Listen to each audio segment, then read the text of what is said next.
The Platypus Affiliated Society, established in December 2006, organizes reading groups, public fora, research, and journalism focused on the problems and tasks inherited from the old 1920s to 30s, new 1960s to 70s, and post-political 1980s to 90s left for the possibility of emancipatory politics. Today, we have a chapter at Columbia. My name's Erin Haygood. I'm a part of that chapter. We meet at News Cafe every Tuesday at 4 p.m. for our coffee break, and we hold a reading group called Introduction to Revolutionary Marxism every Friday at 1 p.m. in Hamilton 309. The other thing we do is host panels like this. So I'm going to introduce the panel topic, and then I'll introduce the speakers from my side to the end of the table in that order. So tonight's panel is called Immigration and the Left. In light of the recent protests organized against mass deportations, we asked the panelists to consider the politics of the left on this topic. How has the left approached the question of immigration historically? What opportunities for renewed emancipatory politics exist in the immigrants' rights movement today? What role can left-wing civil and political organizations play in immigration politics? How and why does the state manage immigration in capitalism? And is Marxism relevant to the politics of immigration today? And joining to speak on this panel is first Professor Immanuel Ness, who is a professor of political science at Brooklyn College. His research and published scholarly work focuses on the political economy of comparative labor movements, workers' social organization, global South political economy, socialism, and contemporary imperialism. He is the author of Migration as Economic Imperialism, How International Labor Mobility Undermines Economic Development in Poor Countries, and Southern Insurgency, The Coming of the Global Working Class, among other works. Next to him is Raymond Lotta. Raymond Lotta is a political economist, spokesperson for Revolution Books, NYC, and advocate for the new communism developed by Bob Avakian. Next to him, we have Bill Weinberg. Bill Weinberg is an award-winning 30-year veteran journalist in the field of human rights, indigenous peoples, drug policy, ecology, and war. He is the host of CounterVortex podcast and author of Homage to Chiapas, the New Indigenous Struggles in Mexico, among other works. And finally, we are joined by Comrade X from the Columbia chapter of Students for a Democratic Society, which is a chapter of a national multi-issue progressive student organization that stands against U.S. wars and intervention, racist discrimination, police crimes, homophobic and transphobic attacks, attacks on women, attacks on reproductive rights, and much, much more. And we were going to be joined by Catalina Adorno, but unfortunately she has had a personal matter come up and can't make it. So we're sad about that. So thank you to all the panelists for being here and for the audience for coming for this discussion tonight. So the way this is going to work is that each panelist is going to have approximately 10 to 12 minutes for opening remarks. This will be followed by a short round of responses from all of the panelists, and then we'll open up for Q&A from the audience, which will be the majority of the event. So without further ado, I think Raymond Lotta will go first. All right. Just leave it there? You can use it if you want. Okay, so I appreciate the opportunity to speak here tonight. And we are facing an urgent and historic juncture. A full-out fascist regime is in power. Trump MAGA fascism. It is on a rampage to fully consolidate that power, moving with ferocious force and speed to deny and eliminate basic rights for anyone who does not conform to their fascist rule, to forcibly use the powers of the government against anyone they regard as enemies, terrorizing, disappearing, torturing, and silencing opposition. At one and the same time, they insist that they are above the law and that Trump is the law. They recognize no authority beyond their own raw exercise of power. And this regime is spewing open white supremacy and male supremacy, hatred of LGBTQ people. It is waging a war on science, on the truth. It is aiming to turn the universities, Columbia and other universities, into dead zones of compliance with and obedience to this fascist rule. This is fascism, and people need to understand this, or we cannot and will not act in the ways we must through mass mobilization and mass nonviolent resistance in the streets and throughout society, growing in quickly ever more massive numbers to defeat this fascism before it is too late. Immigrants are the principal target of this fascism. The chauvinist scapegoating of immigrants and the ever more vicious and lawless repression directed at immigrants has been the driving force and leading edge of the overall fascist program. It has been the central rallying point and crucial ideological glue of the fascist movement and MAGA fascist regime. This fascism has arisen out of the workings of this capitalist imperialist system, a system based on global exploitation and plunder. This system, that in its drive for profit and more profit, has ravaged economies and societies in the global south, destroyed subsistence agriculture, that has propped up brutally repressive regimes and sponsored death squads, in its so-called backyard of Central America. This has created the conditions that has forced millions to flee poverty, persecution, climate disaster, and social nightmare. That's why people come here. Not for the love of the American dream, but because America, U.S. imperialism, as Bobovikian has said, has fucked up their countries more than it's fucked up the United States. This is a system, other speakers will perhaps address this more fully, that requires and thrives on super-exploitable migrant labor, forcing immigrants to live in the shadows, to face the omnipresent threat of expulsion as a condition for their super-exploitation in the meat plants, the fields, the sweatshops, the construction sites, and nursing homes. And this fascism has arisen out of the soil of America. Is it any surprise that a country founded on the enslavement of African peoples and extermination of the native peoples would now see the rise of a second confederacy armed with nuclear weapons? We have the historic and international responsibility to defeat this fascism. At the same time, we Redcoms are building up the forces to make the revolution to put an end to the system that birthed this fascism. That is why we Redcoms, followers of the revolutionary leader Bobovikian, have raised three slogans. The Trump fascist regime must go now. In the name of humanity, we refuse to accept a fascist America. We demand a whole new way to live, a fundamentally different system. Now, I have been emphasizing how the demonization and persecution of immigrants is so central to the fascist program. But here is a stark irony and major problem. Much of the left refuses to confront the reality that we are facing fascism and that it has acute ideological dimensions. The open white supremacy, the open misogyny, the hatred of foreigners that bind people to it. The fascist agenda aims to monstrously reinforce and monstrously heighten social inequalities, like the oppression of women that is built in to this system of capitalism and imperialism.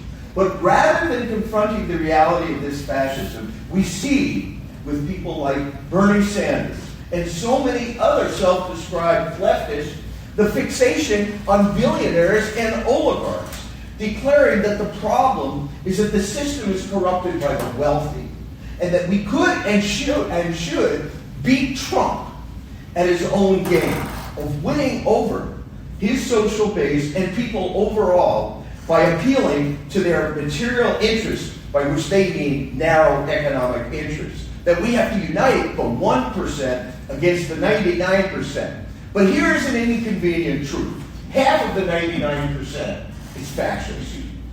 Sanders and others have described the culture wars, for instance, as a distraction. But the social relations of this system are real savage material relations of inequality and oppression. The demonization and subordination of immigrants, for instance, the subjugation of women. These are Marxist, There are these Marxists who are mired in this lowest common denominator economism. And as Platypus in the analysis of fascism has emphasized, it is not simply their economic situation that motivates people.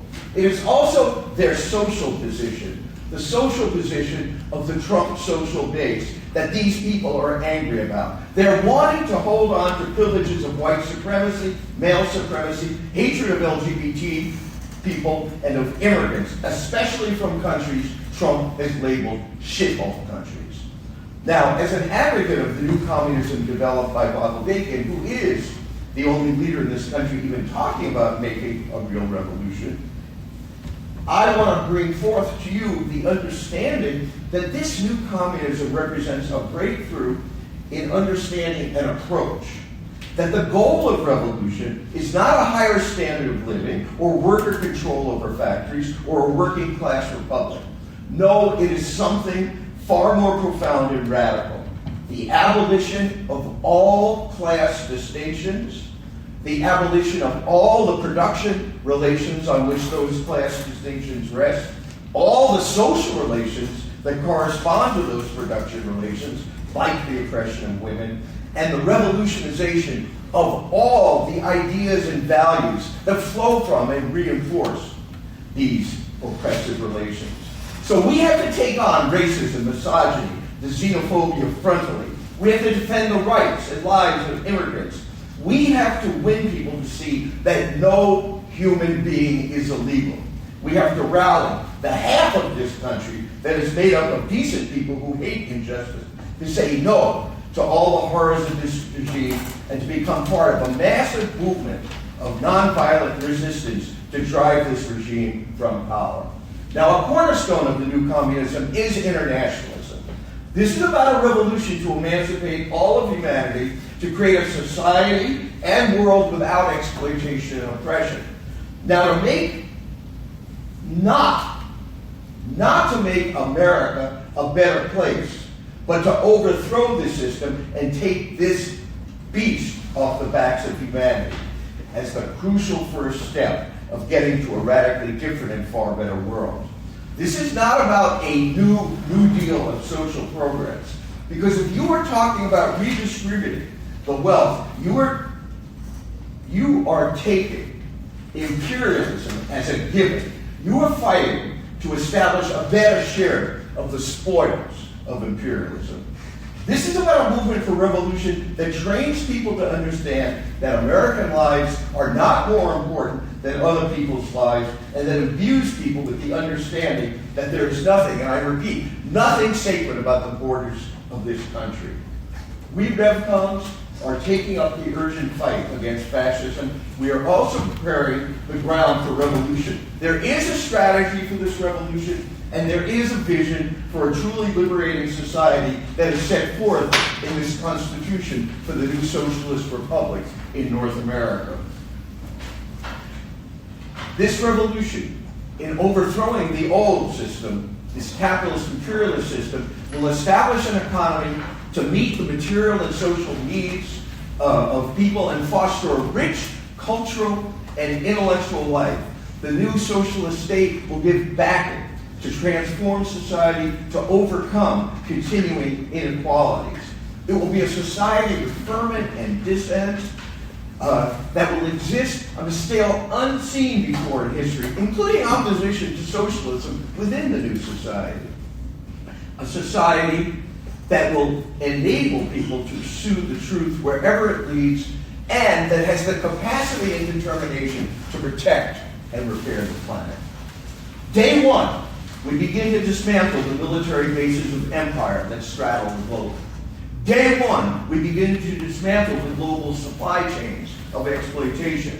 No more imperialist agribusiness that decimates societies and economies. No more marauding police that brutalize and murder. No longer an ICE that terrorizes as a high-tech Gestapo, abducting and kidnapping, but rather security forces that defend the rights of the people, that actually work to help people resolve differences and problems. And the new socialist society will welcome immigrants from around the world who have a sincere desire to contribute to the goals and objectives of the new society, drawing on their experience, their aspiration, their yearnings for a better world. It will offer asylum to victims of persecution, or those with well-founded fears of persecution for taking part in social struggles or pursuing intellectual, artistic, and scientific pursuits that have brought them into conflict with reactionary power. The Constitution for the new socialist republic in North America lays out clear procedures and provisions for this. And as I said, this will contribute to the rich diversity of the new society. But the question of immigration and the ultimate, just, and liberating solution is fundamentally bound up with the advance of the world revolution. To get to a world without borders, to a world community of humanity in which human beings can truly flourish. The seizure of power in what is today the United States will raise sights and open up whole new possibilities for revolution to advance elsewhere. But wherever capitalist imperialist relations of exploitation have a foothold in the world, there is the basis for these relations to recreate themselves and spread. So the primary orientation of the new socialist society, and this too is a major feature of the new communism, will be to develop the new society as a base area for spreading and supporting revolution, which means carrying out economic development and utilizing resources with the advance of the world revolution uppermost. And again, it means imbuing people with the understanding and outlook that the whole world comes first. So in closing, I want to say that I think it's a very good thing that we're having this discussion today. But there's nothing more important, and the clock is ticking, brothers and sisters and others, than nothing more important than uniting to defeat this drunk MAGA fascism. This is a time for collective action and collective sacrifice for the greater good of defeating this fascism. People are being whisked away in the dark of night to detention centers that are being tooled as concentration camps. 800 people rounded up in Florida just in the last few days. We have to heed the call of refused fascism. The Trump MAGA fascist regime must go now. And as we unite to build this struggle, we should carry on discussion and debate about the nature of the system, how we analyze it, the way out, and do this in a principled way. But no one should stand aside from this historic battle. It truly is a matter of life and death. Thank you very much.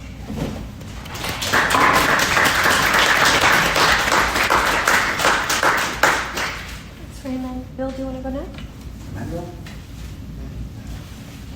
Oh, it's good to see you, brother. Yeah. That was the first time.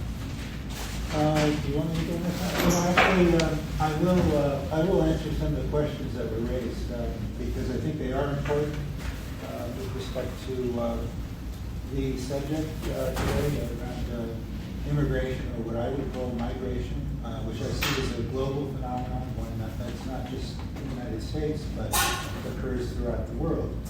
And People in the back can't hear. Do you want to use that microphone? sure. I'm not going to be on the screen.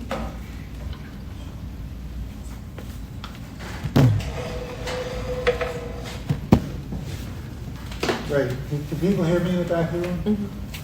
Okay, so I'm going to focus on the questions that were raised by the organizers of this panel. I was originally going to speak on the question of unequal exchange and the point related to migration and non-migration. But I think that some of the points here are highly relevant and need to be examined. So I would like to start with the first question, which is, how has the left approached the question of immigration historically?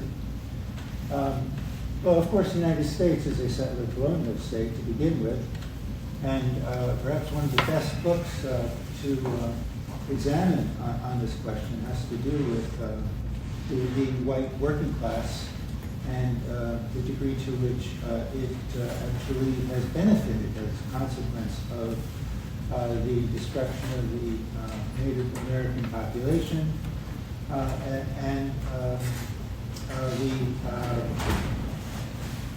the use of migrants in this highly oppressive way. In this sense, I'm thinking of the waves of migration that took place in the 19th century, early to mid-19th century, especially involving people from East Asia who actually built much of the infrastructure around it in the United States, especially the railroad.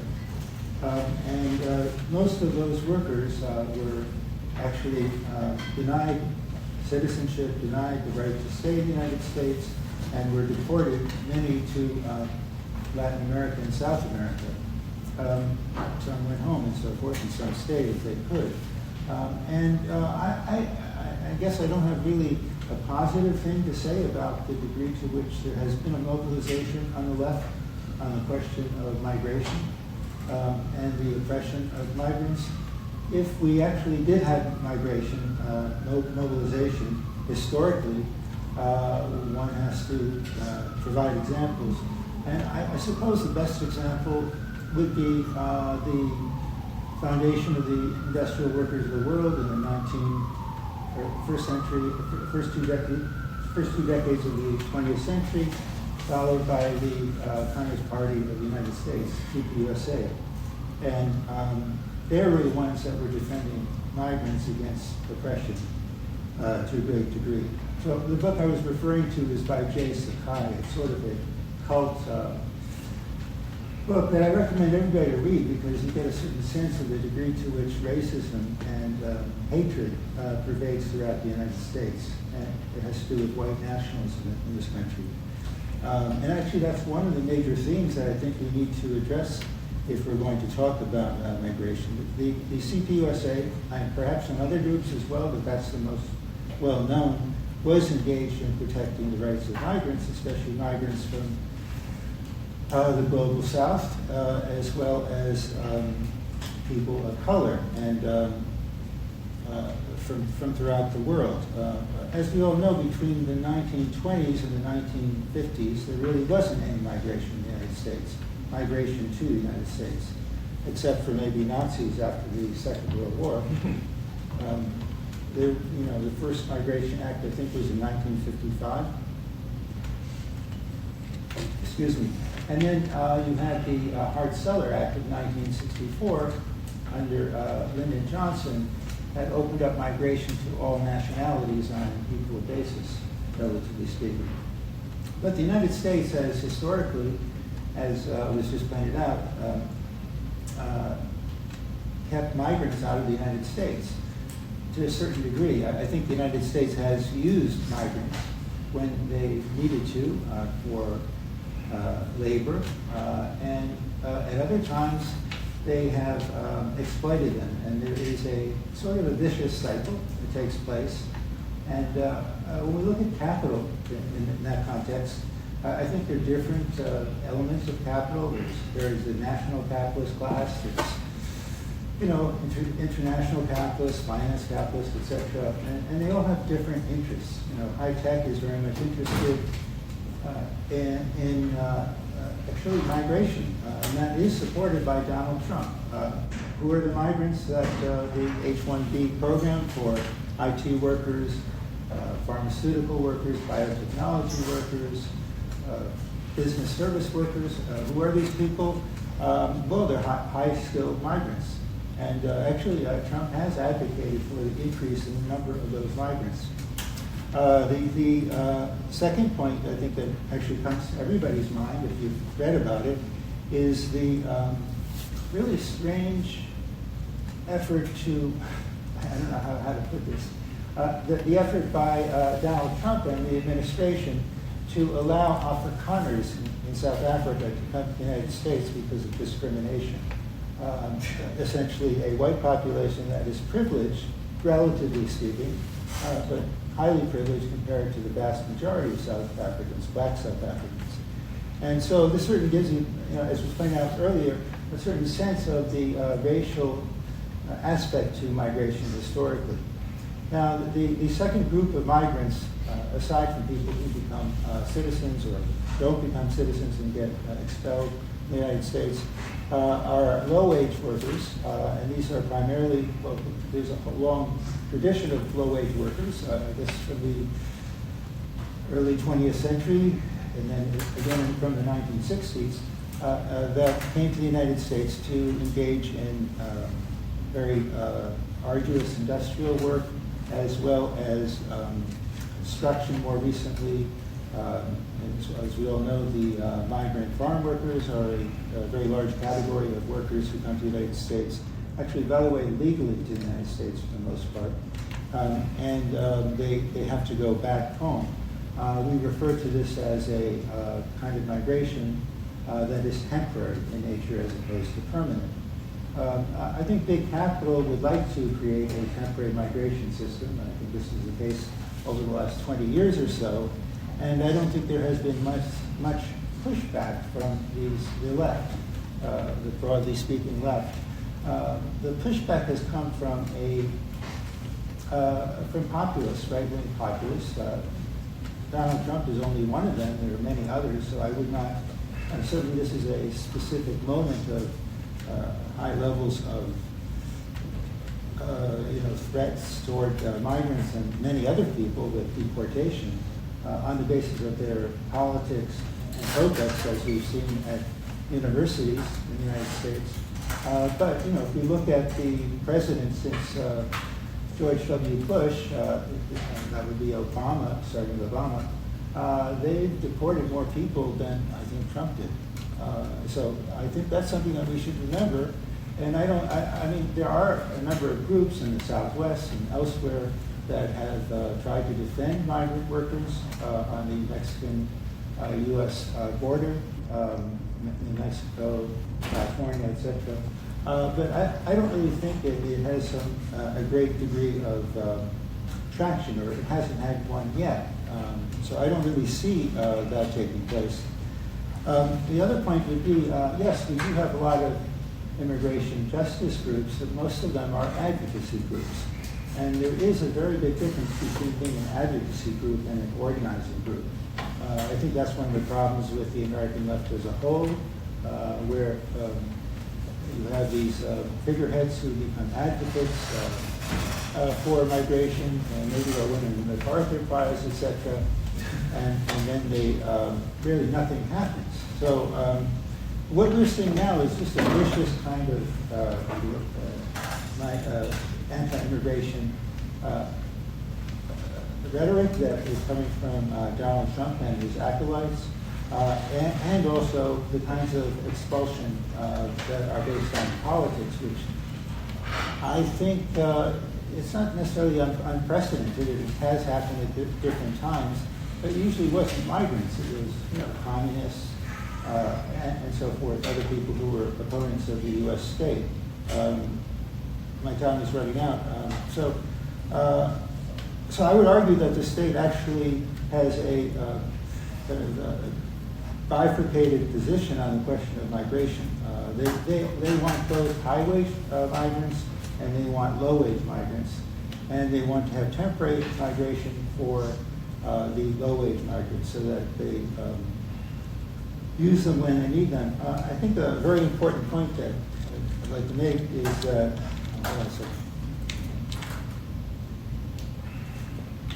very important point I'd like to make is that during the COVID-19 pandemic, it was migrant workers who were engaged in the most difficult jobs that many risked their lives and actually did not have access to the vaccine, if people agree with vaccine, or any kind of protective gear and so forth. These workers are referred to by many migration advocates as essential workers because they are the people who deliver your food, or have delivered many Americans food over the last, since 2020 and continues to this day. But between 2020 and 22, New York City was, especially 2020 and 21, the situation is quite bad with respect to the number of deaths, as we all know. So I think that's one of the ironic aspects of migration to the United States, is that the population is a necessity, and that we will see that in the years to come because the U.S. population is declining.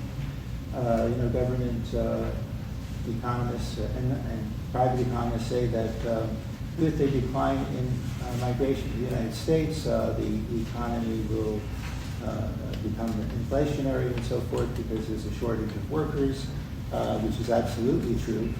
So it actually will hurt the white working class that Trump is directing his rhetoric to. And I think that actually is the case. I think both parties represent capital and are engaged in imperialism in quite aggressive ways, very aggressive ways. Yet at the same time, I think that the rhetoric that we're seeing today is in some respect unprecedented. And that the point I was saying before is that this population of migrants, the United States has an undocumented migration regime. In other words, other parts of the world, such as Europe and East Asia and West Asia, have migration systems that are based on temporary migration, etc., and legalization in different ways. In the United States, we have had since 1984, a system where any migrant that enters this country without documentation is rendered, I don't like to use the term, so I won't, undocumented and not allowed to stay in the United States. Yet, for many, many years, 20 or 30, there hasn't been much action except for the regular deportations to satisfy this white working class, primarily. Not just white working class, I'll just say working class. I would just like to close with 2 points, and that is that, we often think of migrants as being the most exploited in the United States or in the world. And in my work, I think it's absolutely the case that actually their families and those people who are left back behind are far more exploited than they are because they're denied the services that their family members who are young, have skills, would have otherwise provided. And so if one wants to take an anti-imperialist position, one would say that perhaps migrants should not have to come to the United States because of the question of unequal exchange, which has been resuscitated by a number of scholars and is very popular on college campuses, in the sense that there is an unequal exchange of trade between the poor countries, or the global south, and the north, where, in fact, any immigrant worker in the United States is better off than any worker in the global south, so to speak. And I think that's a point that is hard to swallow for many people, a bitter pill, so to speak, and so forth. And so understanding unequal exchange is crucial. One would argue, if you read the work of Engels, Lenin, and many other Marxist scholars throughout the years, that they pointed to the development of the labor aristocracy, which is also something that I think we need to recognize, that we are part of a labor aristocracy in the United States that actually benefits from the exploitation of the work, especially the global south. And that's something that should come to an end. So anyway, I should come to an end in this context, and I wanted to say something about revisionism and non-revisionism, and I'll say I'm a revisionist because I live in the real world. Anyway, I'll just close it there.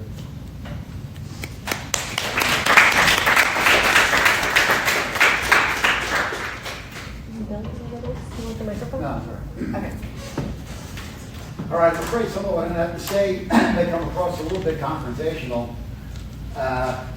First of all, I feel obliged to note that I was obliged by some people not to attend tonight on the basis that there was a boycott, which has been called with Columbia University. I chose to attend. I kind of came to the decision that it's better to call out Columbia University on their own campus. So just to get it out of the way. I would hereby do so. Shame on Columbia University for capitulating to the demands of the Trump administration. Right. In contrast to Harvard and Tufts University, which proved that it actually is possible to say no to these demands, I think that Columbia is setting an extremely dangerous precedent, and is also in its failure to stand up for its own students, which have been abducted into the ice gulag. Free Mahmoud Khalil, free Mohsen Badawi. All right, that's out of the way.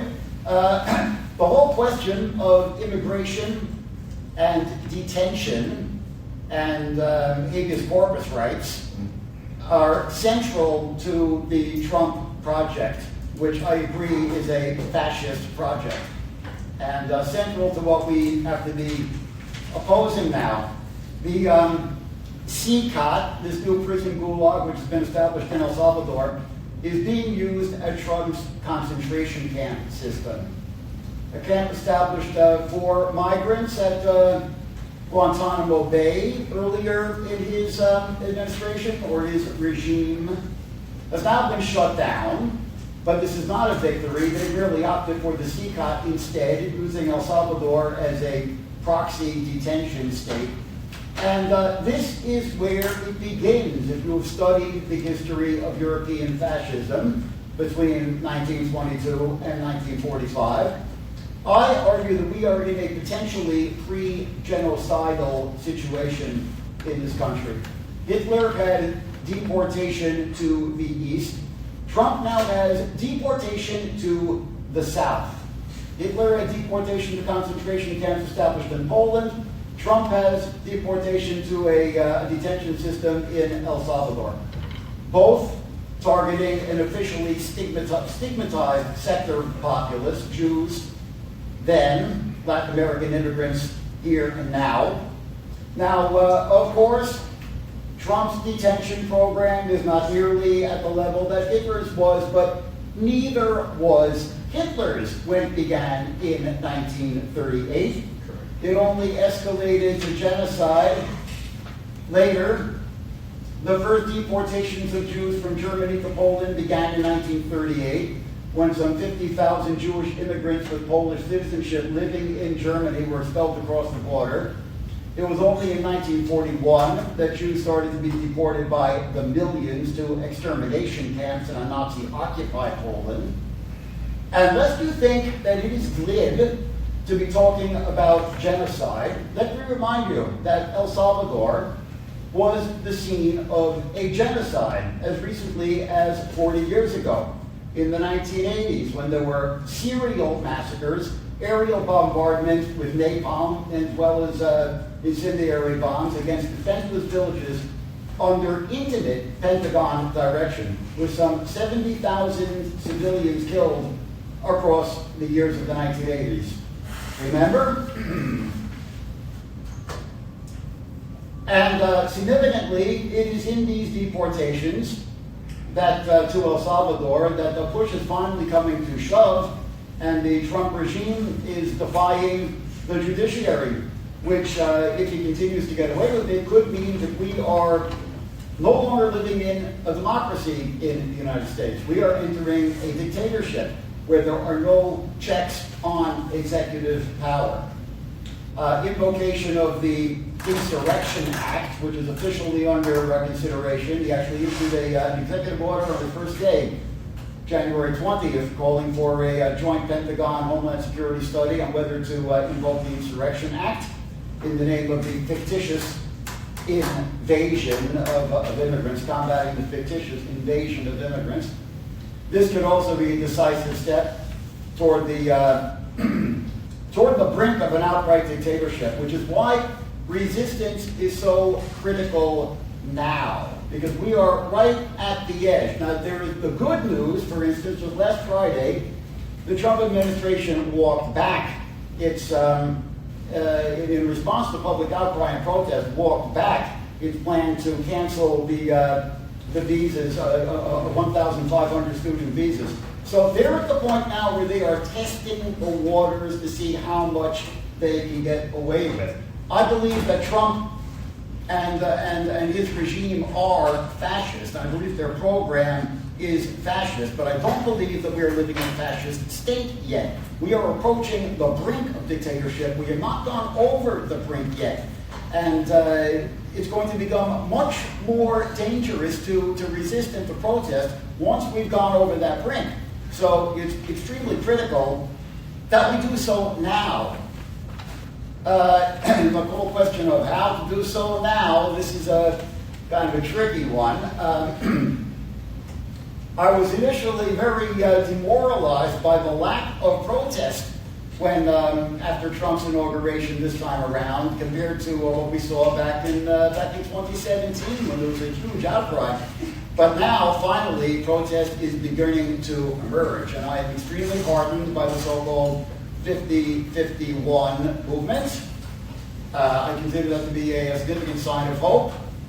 50 states, 50 demonstrations on one day, they're choosing 1 day per month. Now, this is mostly, common people across the country organizing spontaneously and autonomously in response to the threat to their actual material well-being, the impending gutting of the Social Security system, Medicare, etc. There's nothing which is wrong with this. People are absolutely entitled to mobilize in their own self-interest, but I think that it's really critical that we put that we work through this emerging movement to put the demands of opposing the deportations and the mass detention front and center, as well as opposing the genocide in Gaza, which is and the actual genocidal and annexationist program of Trump and Netanyahu for the Gaza Strip. These are the questions we have to push to be added to the agenda. So I think that there's legitimate criticisms of the protests which have started to emerge in terms of their limitations, but I think that we should be working in these protest movements to try to push them beyond those limitations. And I'm extremely wary of this whole lefter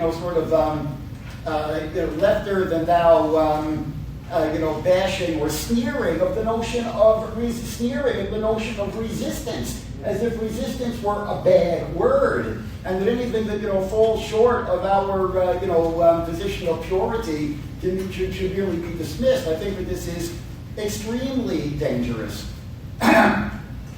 I think that we should be, on the contrary, that we should be working to re-legitimize the notion of resistance, and that's a word which we should be embracing rather than stigmatizing. I do recognize, there is the threat that some of these lefter-than-thou types have raised of the movement being co-opted by the Democratic Party, and this is a tricky question. Okay, on one hand, the movement has to begin somewhere. We have to work with the existing material conditions. We can't just hold out for perfection and make ourselves completely irrelevant.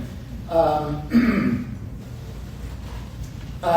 in terms of how we're going to react to the whole question of co-optation by the Democratic Party, there's two traps to avoid here. One is engaging in this sweeping "they're all the same"ism, which no, they are not at this point. If that position had some legitimacy a generation ago, it no longer has any position. It no longer has that legitimacy. There is one party in this country, in the two-party system, which is now fascist. And failing to recognize this is a relativization and in fact, an enabling of Trump fascism. The other party is, yes, it's a capitalist party, it's an imperialist party, and it's an insufficiently anti-fascist party, absolutely, and I take strong issue with the recent comments by California Governor Gavin Newsom that we shouldn't take Trump's bait in making the debate about the deportations, that's a distraction, and that really we should be talking about the tariffs. I think that's an extremely dangerous line, which absolutely needs to be opposed. But On the other hand, we do have to recognize that there is one party in this system which has actually gone over the edge into fascism, and refusing to recognize that and engaging in this equivalentalism is paradoxically enabling fascism. On the other hand, I think that we should struggle to keep the movement about defending democracy with a small d and defending basic constitutional rights and human rights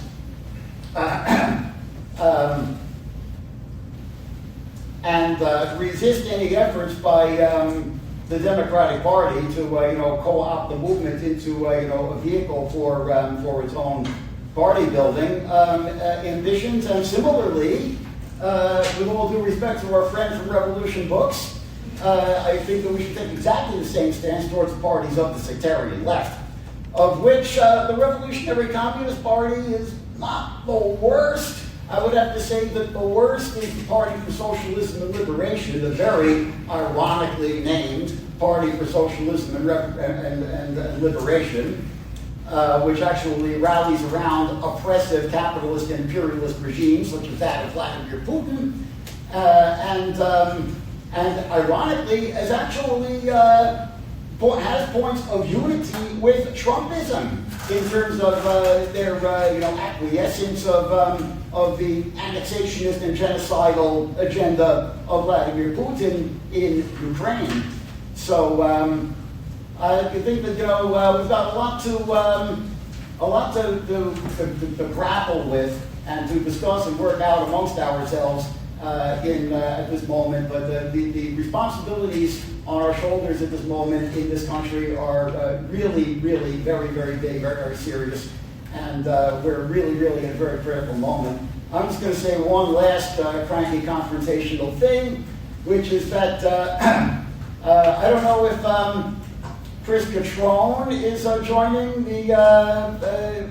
by tuning in from Chicago, where I understand that he is now via Zoom or whatnot, but he's one of the biggies in the Platypus collective. And in 2018 at the Left Forum, I was at on a panel with him where he denied, I was arguing the case that Trump was and is fascist. I think he's even much more blatantly fascist now than he was back in 2018, but I was arguing that then that Trump is fascist, and Comrade Catrone was denying this and said, I actually went back to the audio and reviewed it. He said, when Trump is dismantling American democracy, quote unquote, when Trump is dismantling American democracy, kicking out all non-white people and exterminating people in genocidal fashion, I will stand corrected, quote unquote. Well, I would say that Trump is already meeting the first of those three criteria. He is indeed dismantling American democracy. He's meeting with some resistance, but he is definitely in the process of attempting to dismantle American democracy. The program of kicking out non-white people can already be seen in embryo, just as it was seen in embryo in Nazi Germany in 1938. And whether we get to the last point of exterminating people in genocidal fashion, well, hopefully, Comrade Catrone will acknowledge that he stands corrected on that, at least on that first point of dismantling American democracy. Hopefully we will not reach the point where he can stand corrected on that last point. And that's where we come in. Thank you.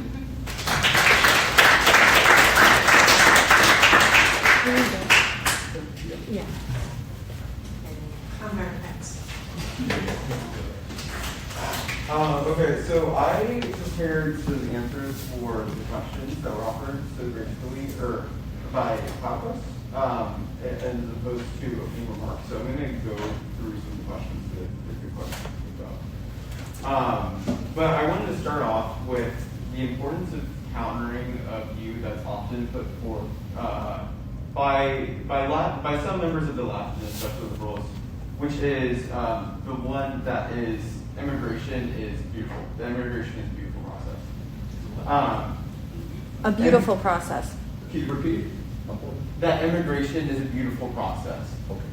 I want to make clear the fact that immigrants are key left constituents. We have to think of immigrants as comrades, and many of us ourselves are immigrants.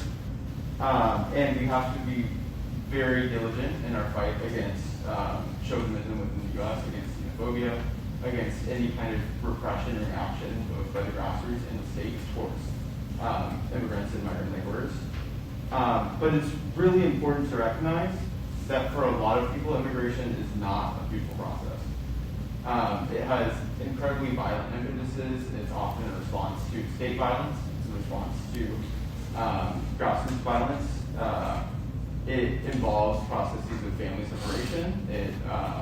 Often migrant laborers face intense repression by the state and state violence in destination countries, as well as exploitation upon arrival to their destinations. This is, of course, exacerbated by incredibly exploitative employers who threaten to take away documentation, who force their workers to work incredibly long hours.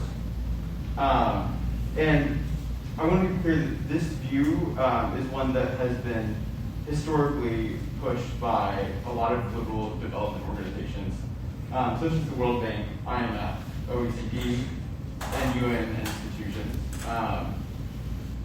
based on the incorrect economic assertion that remittances lead to national development for the countries of origin of migrant laborers and immigrants. This is categorically false. Remittances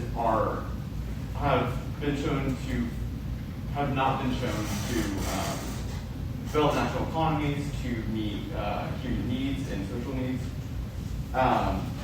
And instead, remittances may offer a degree of social mobility for individuals and families.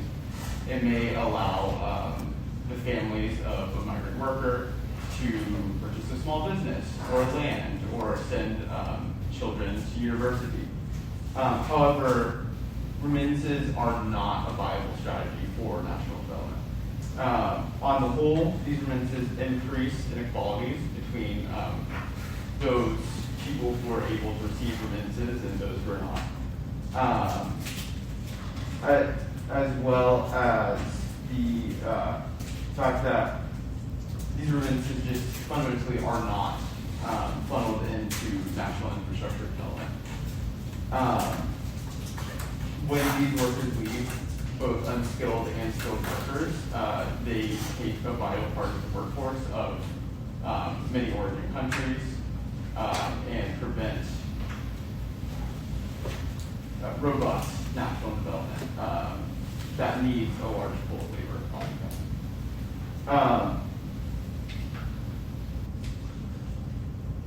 Immigration, we should be clear, has historically often been, the impetus for immigration has often been political instability resulting from coups, imperialist wars, and a lack of opportunity that is a result of neocolonial structuring and readjustment in parts of the imperial periphery that ensure that value is drained from the imperial periphery and sent to the imperial core. The migrant labor and the exploitation of migrant labor is a key means of transferring value from the global south to the global north. And it largely benefits the capitalist class of the north. We have to make sure that we fight for the immigrants who are already in the imperial core, to fight against ICE, to fight against Department of Homeland Security, and to fight against capitalists who seek to exploit and oppress these migrant laborers. And we also have to dismantle the imperial root causes of immigration, namely neocolonialism and the structuring of economies around the hyper-exploitation of workers in the South. Of course, there are opportunities for emancipatory politics that come from the question of immigration. the author Torquil Lawson posits that migrant laborers in the poor may be an anti-imperialist Trojan horse. He says, which is to say that as a class, migrant workers may bring an anti-imperialist consciousness to the United States, driven from their homes by extreme violence and poverty.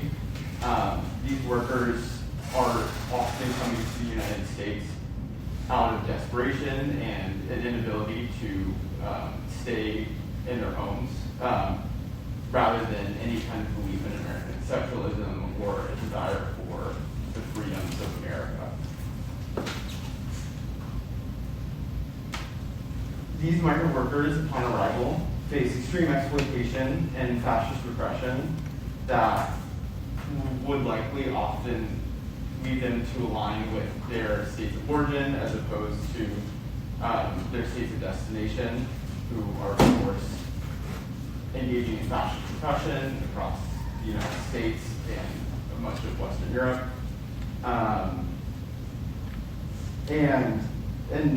And aligning against their destination states, they can build a strong politics of capitalism. Additionally, there's a potential for creating international political connections among these migrant workers between the destinations and origins of their labor. It's important that left-wing groups play a strong role in supporting immigrant communities and migrant workers within the Imperial Core.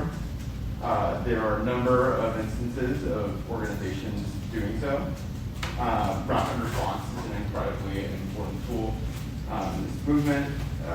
In this moment, organizations on campus, such as my own SDS, is currently organizing a ICE campaign, which has included the dissemination of new rights materials, both on campus and in the greater community, as well as new rights trainings to ensure that students know their rights with us, to ensure that we are not letting ICE in when ICE does not have the proper permits to force their way into private residences. Some other important materials that are offered are free language classes that are offered by People's Forum right now. The question of language has been a huge barrier to solidarity in the past, and for organizers to be able to be multilingual, we have to, it's incredibly important for organizers to be multilingual so that we can organize across language barriers. In addition, this is a moment when we really need to put aside mutual aid.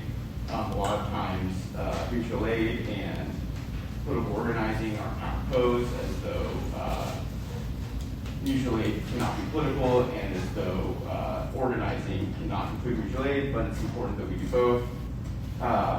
Almost all important constituencies of the left, and especially migrant workers, face economic precarity right now, and migrant laborers especially face precarity in terms of citizenship and documentation. It's important that political organizations are connecting migrant laborers and immigrants to legal support as they may face state repression. And of course, most importantly, to solve the root of all these problems, we need to organize a revolution. It's clear that the strategy of the Trump administration towards immigrants and migrant workers is not to kick them all out, but to sow fear and terrorize them.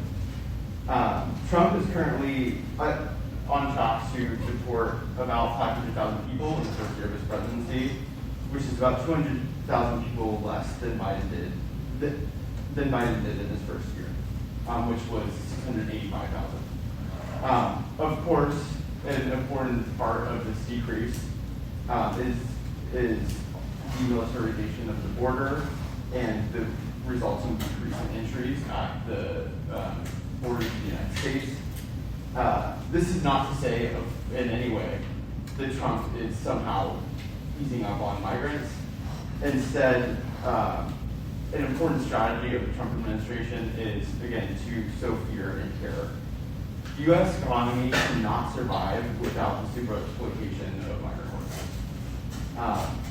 Trump's policies should be understood as a means to facilitate increased exploitation of migrant workers, rather than actually trying to support all undocumented people. His policies hope to make migrant workers and communities desperate, willing to accept lower wages, and prevent them from standing up to repression economically and politically. Of course, the question of Marxism is super relevant to the strategy of Trump because specifically of the distinction between labor and labor power. There's the fact that all workers are paid only that which is necessary to make them return to work, and not according to the value they create during the labor process. The value of this labor power is determined in part subjectively by national conditions, by class struggle, and other things. But the fear of state repression, lack of social and familial lives outside of work for many migrant laborers, the precarity of work, and the lower wages of origin states all constitute subjective downward pressures on the value of migrant labor power. Fundamentally, labor migration is a means to exploit the low wages of the imperial periphery within the imperial core. And I just want to move to touching on what Bill was saying with 5051. There is tremendous potential and opportunity for a better world right now. People are mobilized in the streets. There's a crisis within the ruling class. And structurally, the current ordering of capitalism cannot continue. People in the streets are mobilizing against fascism. And socialists need to be there to spread the word that fascism is capitalism in decline, and fascism is empire in decline. And along with this sentiment follows that the only way to address the problems of our time, to address the fascism of our time, is to organize and build socialism.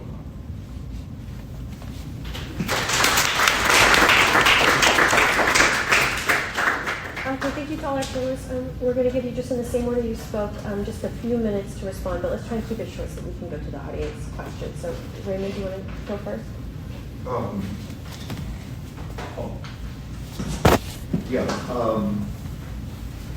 Well, I just wanted to make a few points in response to some of what's been said. Fascism is now put on the table here in a very strong way, and I led my presentation with this historic juncture that we're at. So one, I wanted to clarify, because I thought you brought this point up, Gil, too, that the situation we're in now is that this is a fascist regime in power.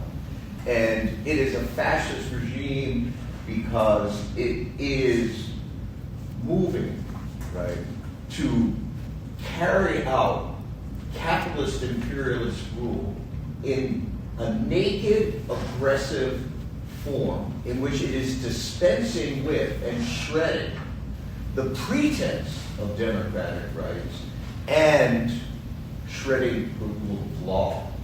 And the attacks on immigrants, right, have to be seen in many ways and in different dimensions. One, it is, as I said, a kind of glue, a fundamental ideological glue of this fascist program, to whip up this social chauvinism against the immigrants, and that's been, spoken of here. But also the ways in which immigrants are being stripped immediately of rights of due process, of being hauled off to these detention centers. This is both a highly terroristic attack on immigrants, but it's also laying the foundation for the broader spreading of that fascization in society. So there's both the assault on immigrants, and then that assault is actually a springboard to carry out, the all-round fascization of society. So I wanted to make that point. And we have a limited window right now to stop the full consolidation of fascism. And I think this is what all of us have to take to heart and understand deeply, that it is moving very rapidly to fully consolidate. And we have to stop it by doing what? By creating a political governing crisis in society through mass resistance, through uniting broadly with people of different perspectives and outlooks, organizations and forces. We have to bring together, this is what Refuse Fascism is putting forth, we have to bring together the broad and diverse streams of resistance, but unify around the fundamental demand that this regime must go. What would that look like? Well, we've seen some recent instances of a regime being driven from power. You know, the Arab Spring. South Korea is very important for people to understand the experience recently, the end of 2024, December into early this year, where they declared martial law. This is a fascist, regime, and people went into the streets, and stayed into the streets, and they created a political crisis in society. And that's what we have to be doing. We have to be drawing together these streams of resistance, and we have to be going into the streets and staying in the streets, growing massively and rapidly to create a political governing crisis that can drive this regime from power. Now, what comes next? It'll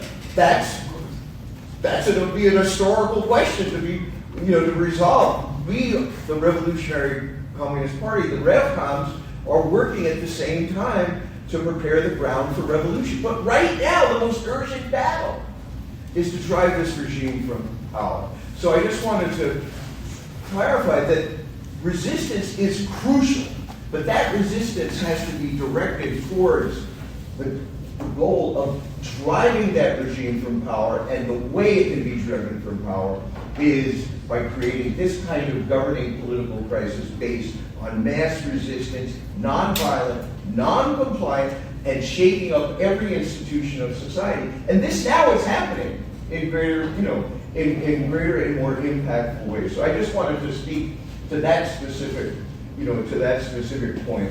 I'll move on and respond to other things in the course of the discussion with the audience.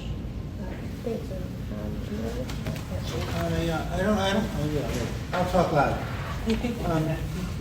The point I would make, and I'm sorry if I'm breaking with most of you here, I don't see revolution in the United States. I don't see it ever, really, for a very long time. This country is the most wealthy country in the world. Even its working class is doing well. However, there's a high level of disparity in income between the top 10% and bottom 50%. I think the difference is $350,000 a year in income to $20,000 a year. And people, 70% difference. And people are reacting to this kind of inequality in this country. The United States, compared to European countries, is far more unequal and actually resembles a lot of third world countries in the way it has inequality. And that inequality is growing. And I think that the working class, if you want to call them that, I'll call them that, in the United States is really reacting to that. So if one wants to mobilize a counter movement to, I'm not going to define fascism because I think it's very complicated and there are many different perspectives on it. I would call this certainly authoritarianism and forms of brutality that are unprecedented. That it's extremely important to have the U.S. working class recognize that the enemy is not immigrants, but the enemy is actually the ruling class, the government, and both parties.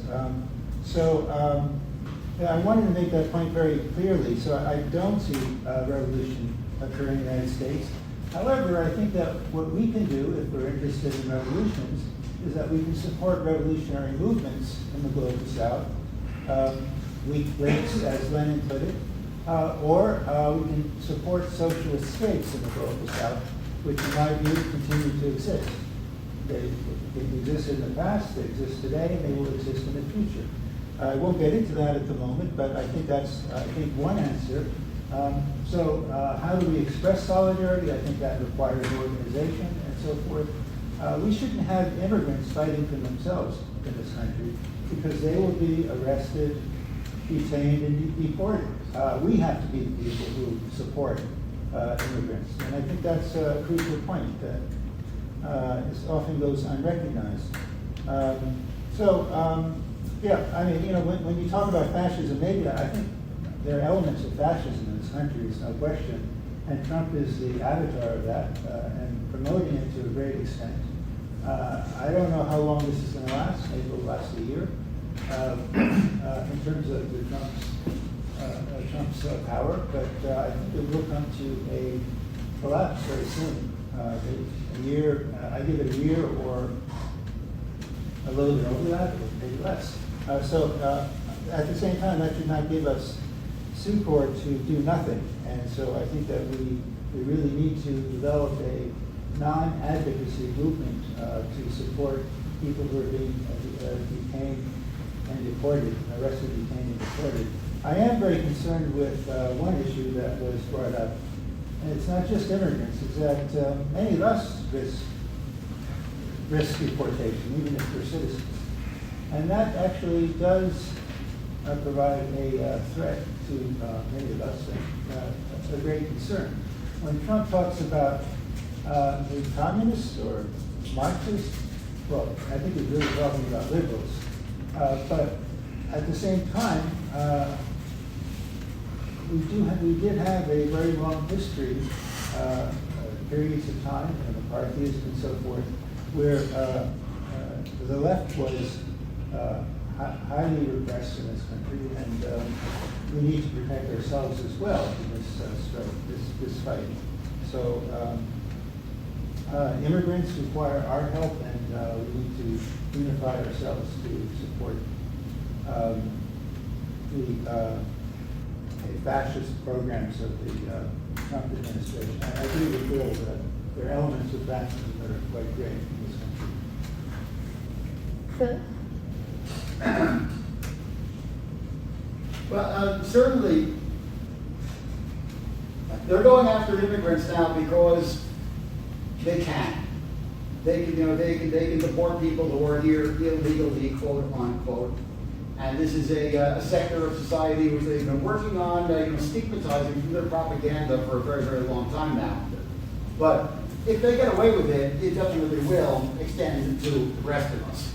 And we'll know that we're under fascism when it will no longer be possible to hold a meeting like this on Columbia University campus. Trump has already broached sending U.S. citizens to the CCOT in El Salvador. He's openly broached this. Now he's talking about the lumpen, so to speak, people who throw people in front of subway trains was his term. He's actually stigmatizing the mentally ill, by the way, or quote unquote mentally ill. So the mental illness is itself a social construct to a certain degree, but it can get around to the rest of us. It can get around to political dissidents, which is why, and just speaking for myself here, I was born in New York City. I'm a citizen. I'm of middle class origins, etc. It's important for people like me, who are the most privileged, comparatively speaking, to stand up now and and bear some of the risks, because we can. We're the people that will get to last. So it's incumbent upon us to use what platform and is available to us now to call out the fascism of the Trump regime, what it is, and to repudiate it. I think we should be taking the position, by the way, that Trump is an illegitimate president. He is constitutionally barred from office under the insurrection clause of the 14th Amendment. And that nothing that he does has any juridical legitimacy whatsoever. His presidency is a fiction. He is a de facto president, like the leader of the junta in Burma, who sees power in a coup d'etat.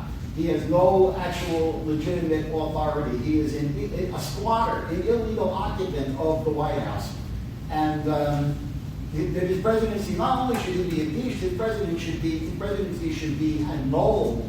Now, this has never happened in American history before, but we've never had an illegitimate president. Like, under the rules of the system itself, an illegitimate president this blatant degree. And this is where we should really be, calling out the Democratic Party and people like, Bernie Sanders and Robert Reich and so on for failing to take, the argument to its ultimate conclusion that Trump is in fact an illegitimate president. And even if, the odds of actually getting his presidency annulled are, very slim given the juxtaposition of forces in Congress, obviously, but still, if we propagate this line, this reality, I think it's absolutely 100% constitutionally legitimate.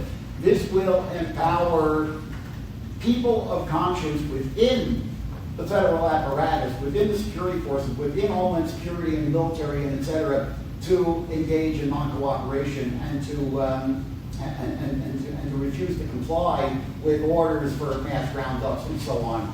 So this is the most important thing now is resistance. Do I think that there's a possibility of a revolution in the United States, a revolutionary situation in the United States?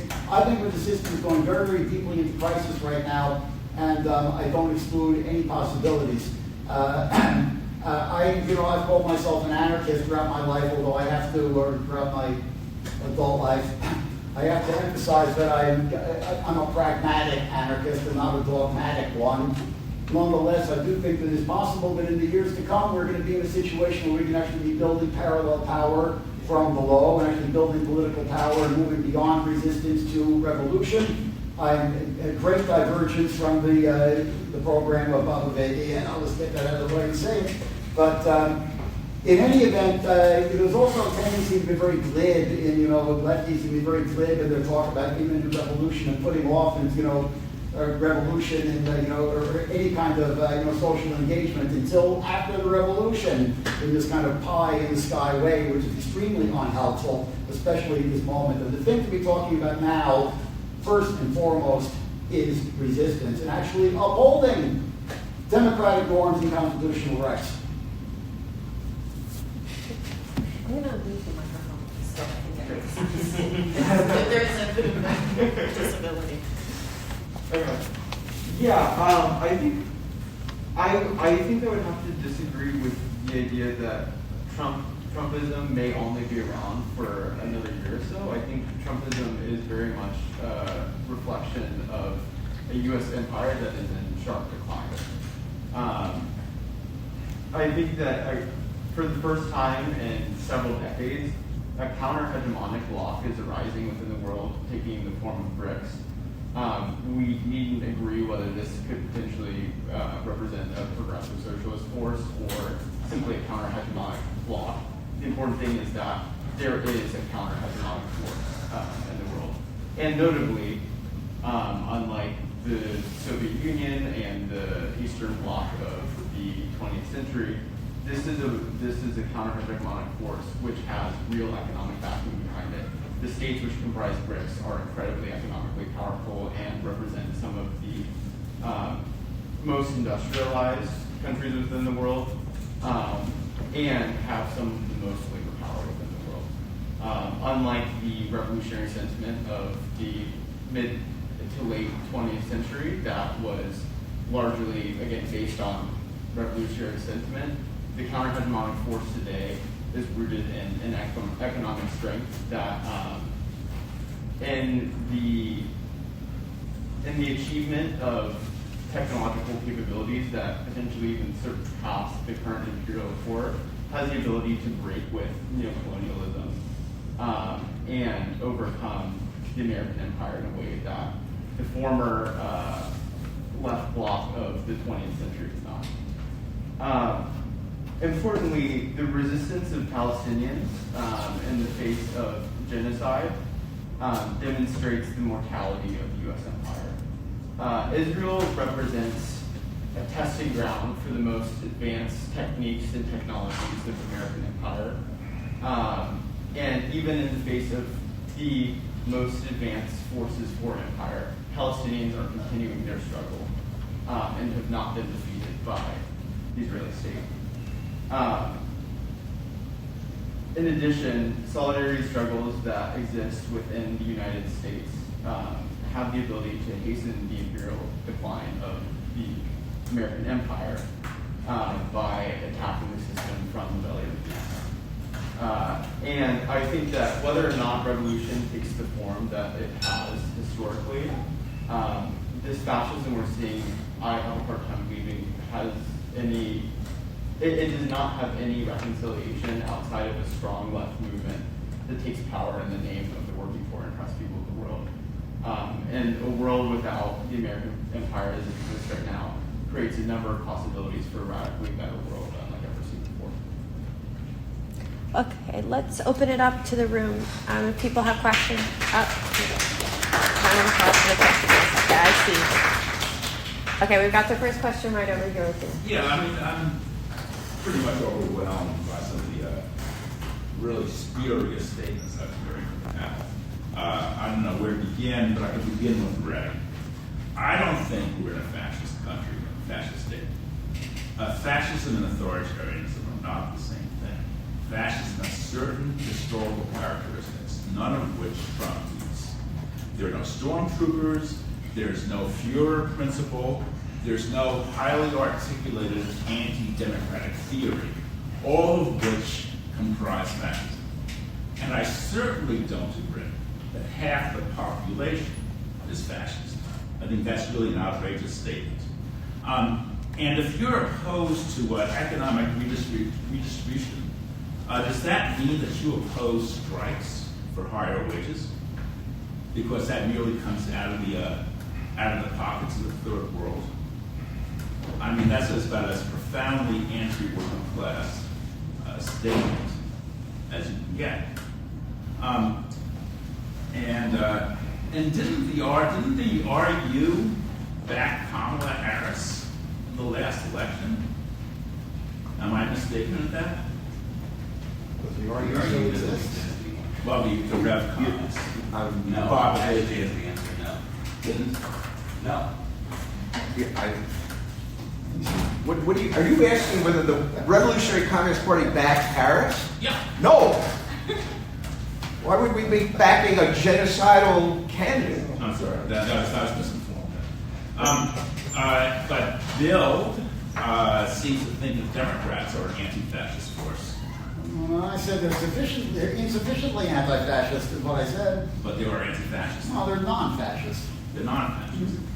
I mean, what does resistance mean? I mean, what form does resistance take? Well, I broke the notion of non-cooperation, didn't I? Non-cooperation within the federal apparatus and people out in the streets demanding and advocating that. That would be a good start. But how is this going to work then? I mean, what organized force is behind it? Well, like I said, you have to start where you are. Build an organized force. On what political program? Upholding democratic rights, upholding human rights. Anti-racism? Yes, but is there a class force? Is there a working class force behind this? Well, let's get busy and build it. We need a broad movement from all strata of society. Not led by the working class. Huh? Not led by the working class. We need workers, but it has to be unified around the demand to drive this regime from power before it's too late. That's what we're confronting right now. And people don't want to, actually come to grips with that. This is the most dangerous moment of our lifetimes. These motherfuckers have nuclear weapons at their fingertips. He is preparing, a program of untrammeled global expansion. They are rounding people. They are dismantling the institutions of bourgeois capitalist normalcy and replacing and transforming them with the open dictatorship of the capitalist imperial state, in which, as someone said here, it'll be when we can't meet in this room, when they shut our bookstore down, that will be the full flowering of fascism. But we have to work now to stop that because they are on a rampage. So the question is not, will it be led by the working class? It has to involve broad strata of people. There are forces that have different agendas, different understandings of what should, a just and liberating society look like. What about these democratic rights? How meaningful are they? But they count for something when, people organize, protest, when they organize strikes, when they fight for curriculum, they count for something. I really do count for something. And also, Bill wants to annul the election. Well, is that what he wants to do? I mean, lawfare didn't work. Bill can speak for himself. And if you want to annul the election, well, Trump wants to annul the election as well. So therefore, there's no elections. Right, so it's essentially a version of Trumpism. Trump was an illegitimate, unconstitutional candidate from the very start. Now, I acknowledge that from a merely tactical point of view, annulling the election is probably... Excuse me, you asked me a question, may I respond? I acknowledge that from a purely tactical point of view, annulling the election is not realistic. But putting forth the demands can encourage resistance within the federal apparatus, and it's absolutely 100% a legitimate demand. I can't believe that I actually hear him talk. He won the election. Excuse me, may I talk? May I talk? He attempted an auto golpe on January 6, 2021. Okay? He should be constitutionally barred from office in exactly the same way that Jair Bolsonaro has been barred from office in Brazil, that Colin Georgescu has been barred from office in Romania, that Marine Le Pen has been barred from office in France, and Yoon Suk Yeol has been barred from office in South Korea for exactly the same reasons. You don't play by the game, you don't play by the rules of the game, you don't get to play the game. Simple as that. And I don't appreciate the smirk. This is extremely wait. If I may. And I wonder also if maybe others want to come in. I mean, maybe this will date me a bit, but when I hear Trump is a fascist and when I hear Trump should not be allowed to run for office, the person who I first ever heard that say that was Hillary Clinton. And the person who I heard say that during the election was Rachel Maddow, right? So it's it's very close to Democratic Party politics. It's in fact in some ways identical with the at least avowed politics of the Democratic Party. So I think there's a question of what separates a left position from, the propaganda of the Democrats during the election when at least to a young person, people are saying the same thing. And then I think there was another question in here, which is about resistance. What sort of politics is resistance? What does resistance mean? If the left is, at least historically, aspired to revolution for socialism, what does it mean if the left is now calling for resistance? And what's the relationship between resistance, reform, and revolution? And I just wonder, I think that was there, and I wonder maybe if some of the other panelists as well might have something to say about this. I just want 10 seconds. No fascist regime is legitimate. No fascist regime is legitimate. Hitler came to power through the normal democratic channels, and then he moved in a certain direction. Trump won this election. He did what you said. He carried out but fascism is not legitimate, and we cannot be. But the point is, I'll also add, if I may, very briefly, that Kamala Harris and Hillary Clinton, they may have said that Trump is a fascist and he's not a legitimate candidate, but they didn't walk the walk. They acquiesced. They cooperated in the transition, which they absolutely should not have done, which was a betrayal of democracy. And it's up to us to actually walk the walk. Up to us, the common people of this country now, to actually walk the walk. Maybe other people want to bring other people in the audience maybe want to comment. Do we have a question back there? Yeah, I have a question. Is maybe that's more maybe. So I was going to start by saying I've appreciated the call for letting me see the panel.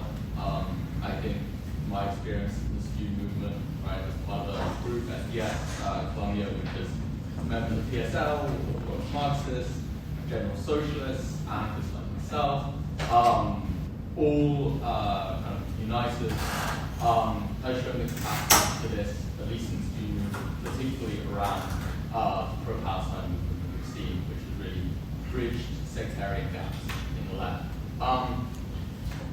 My question is around what I struggle with more, especially as a student, which is the idea that's being proposed of liberal left unity. The panelists have talked about the need to unite with liberals despite the risk of cooptation.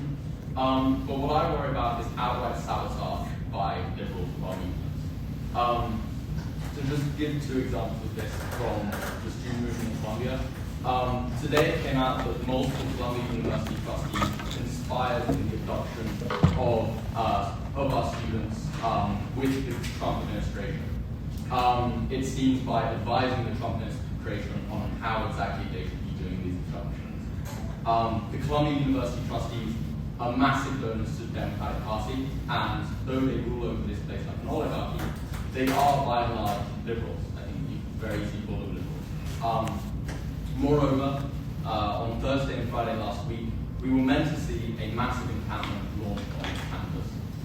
This encampment, which took thousands of hours to plan because of the repression we faced, and had over 160 people willing to risk arrest on the ground, has been cancelled at the last minute because of a liberal infiltrator who lead the entire plan to NBC, causing undercover police, undercover public safety, and federal agents to flood the campus area and the campus itself. So my question is that maybe this university is maybe overly cynical, but these events have shown to me that at least some liberals are perfectly willing to give peaceful protesters over to the fascists because of tactical and ideological differences. So my question to the panel is not how do we resist liberal cooptation, but how do we resist liberal sabotage, particularly as I see it, more radical action than weekend marches seems more and more necessary to resist what I see as a fascist administration.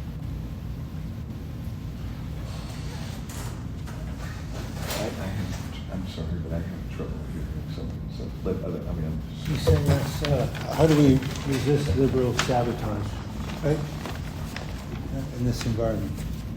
The Columbia administration backstabbed the encampment.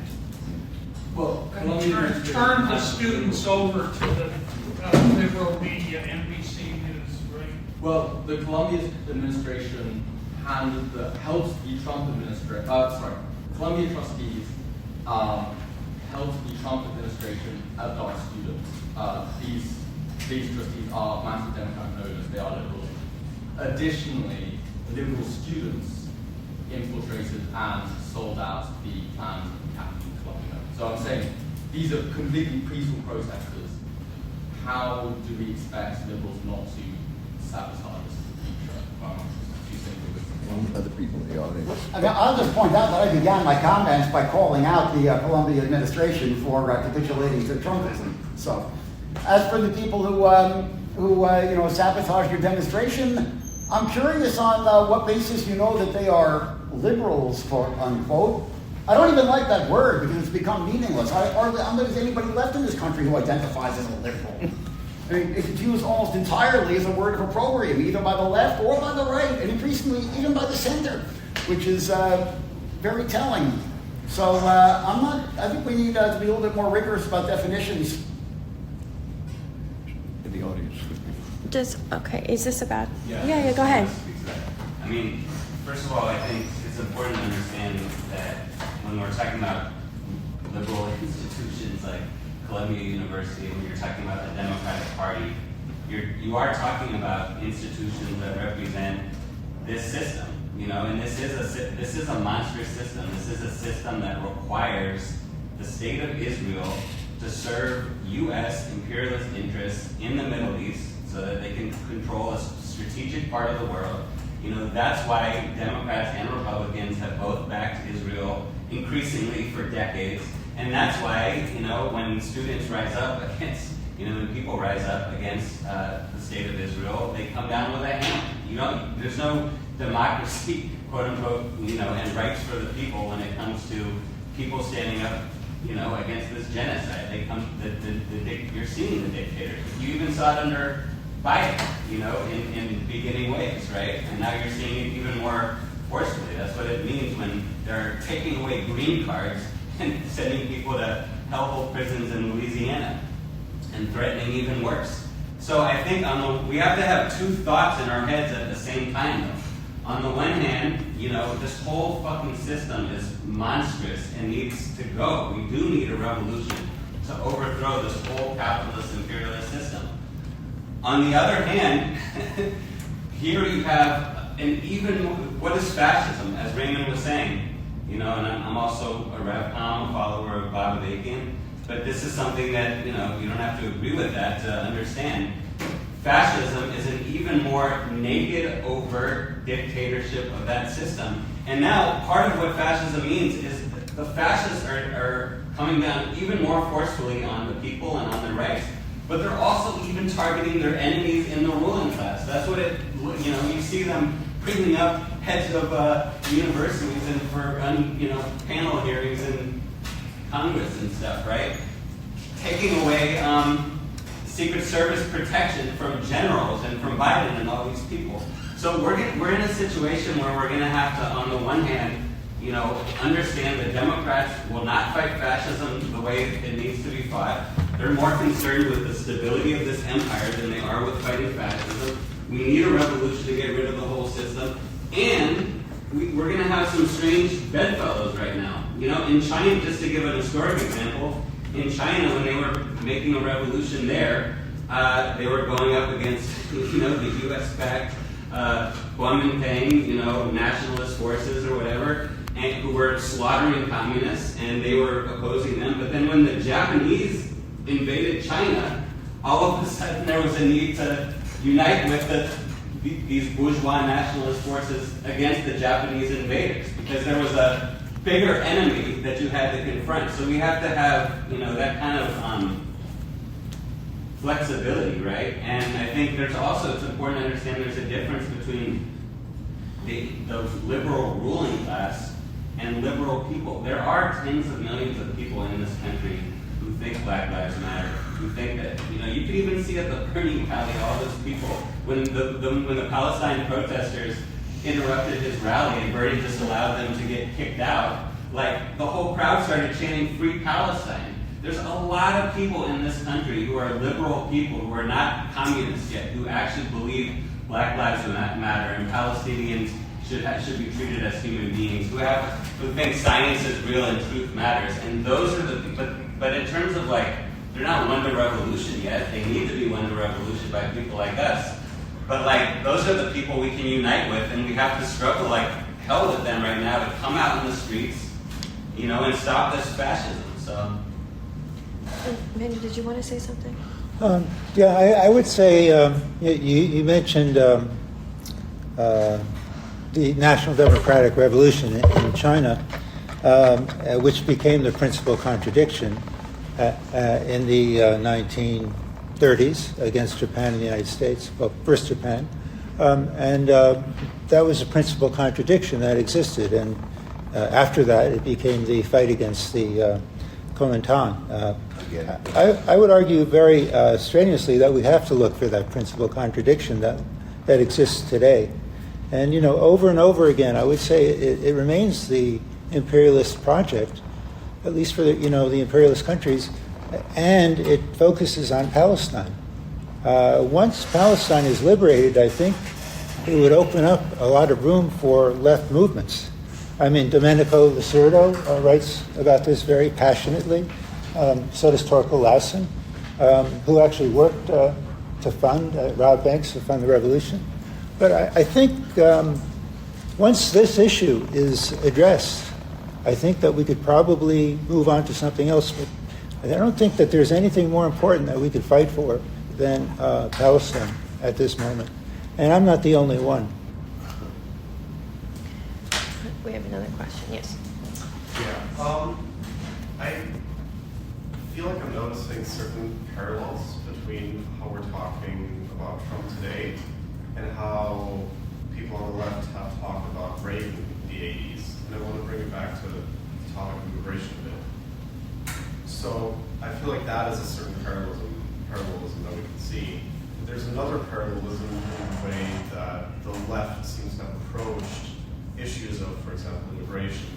which is often an approach that individualizes the issue and takes it out of a structural context, and often appeals to the very structures that try to regulate it on the basis of current social relations. So my question is, what can we learn today from what happened in the 80s and how the left of the 80s responded to Reagan? What does that tell us about our approach today to Trump? Now we may be putting ourselves in a certain deadlock.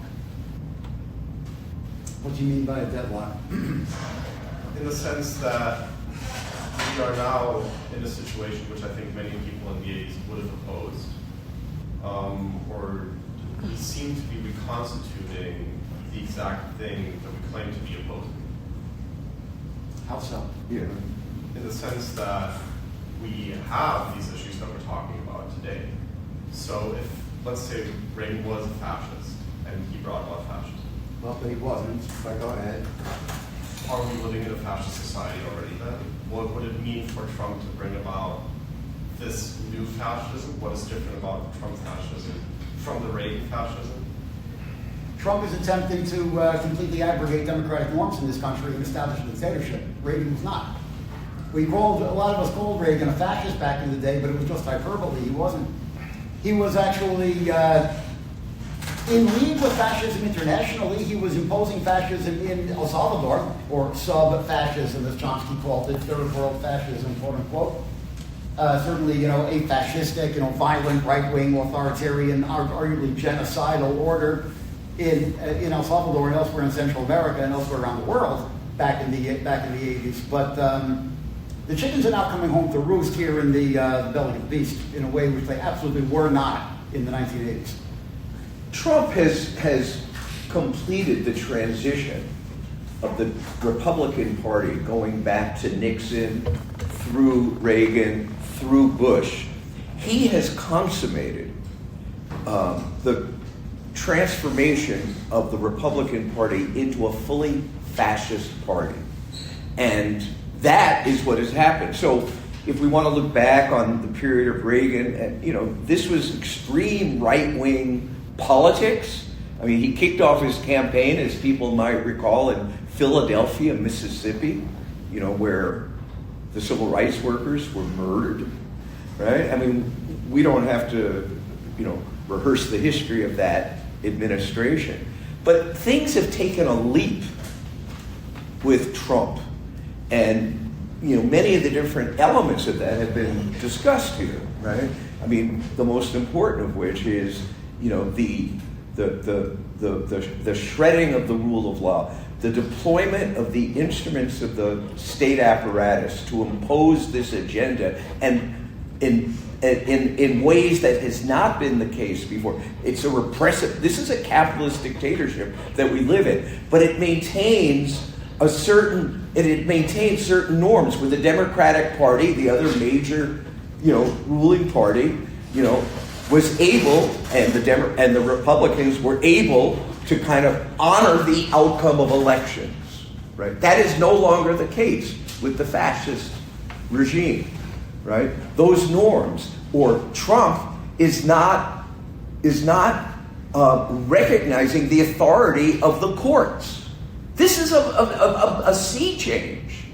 It was George Wallace who stood, at the door in the South, right? When they were trying to desegregate the schools, and the same thing in Arkansas. A Republican, Eisenhower in Little Rock, and then George Wallace. This now has changed, right? Where you have the executive branch in the hands of this fascist, section of the ruling class, with, Trump is the instrument. He's a lunatic, right? But he's an instrument of fascism, and he is an actual rallying center of it. And there's an ideological dimension of it, this open white supremacy, right? As one example, the xenophobia, right? All of these things have been qualities, if you will, of the Republican Party. But all of this has taken a leap. So that's the motion and development of this.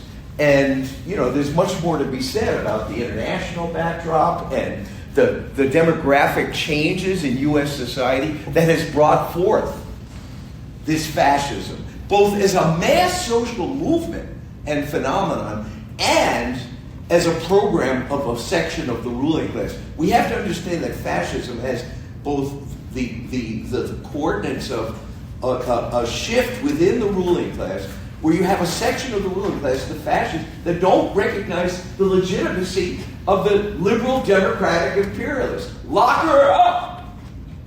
Right? This is a major development, and we have to recognize that it has horrific implications for humanity, for world humanity. And, you know, that's the seriousness of this. So there's a lot to parse out about that history. But this is not the same. And, you know, a big problem that people have is still paralyzed by the notion that it can't happen here. This is deadly. And we have to act in a way that prevents it from fully happening here. Because they are on a mission to fully consolidate this rule. Immanuel wanted to say something, then we'll call on some more people. Okay. Just real quick to answer your question. You know, in the 1980s, if you read that history, there was a labor movement which represented about 20% of the population. Right. And a significant labor movement in the private sector. Reagan was the author of the destruction of that labor movement, which, you know, virtually doesn't exist today. 5% in the private sector. There's public sector unions that are actually becoming smaller and smaller as a consequence of Supreme Court decisions. So I think that what we're having now is a president who's trying to appeal to this disorganized working class that doesn't know which direction to go to. So he represents an iconic figure in which they can say, oh yeah, he's our leader, he will represent us, when in fact he represents the capitalist class in the United States. And I think that's a very important point. We don't have real unions, trade unions, that are meaningful in any way. Essentially, this country is one of the most repressive countries against the working class in the world. So I think that's one thing. Another point is that the United States is relatively new, historically speaking. We don't know, this is why I don't know about fascism. We don't even know who we are. I don't think there's some kind of identity that we can say we're American. I'm at least speaking for myself, in that there's so much heterogeneity that, you know, there's really no history, you know, compared to China, India, etc., where people can say, well, we know who we are, we're comfortable in our shoes, we're not afraid of other people, and so forth. But Reagan appeals to this whole notion of, Trump appeals to the whole notion of that, and other politicians, that we don't know exactly who we are, and we want to come together as Americans in one way or another, whatever that means. So I think that's, I'm sorry I spoke too long, I think that's an important point. We're right here. Yeah. Yeah. Okay, we have a question from the... You need to speak up. I'm asking them to remember. Oh, are we going to hear it? Okay. Go ahead.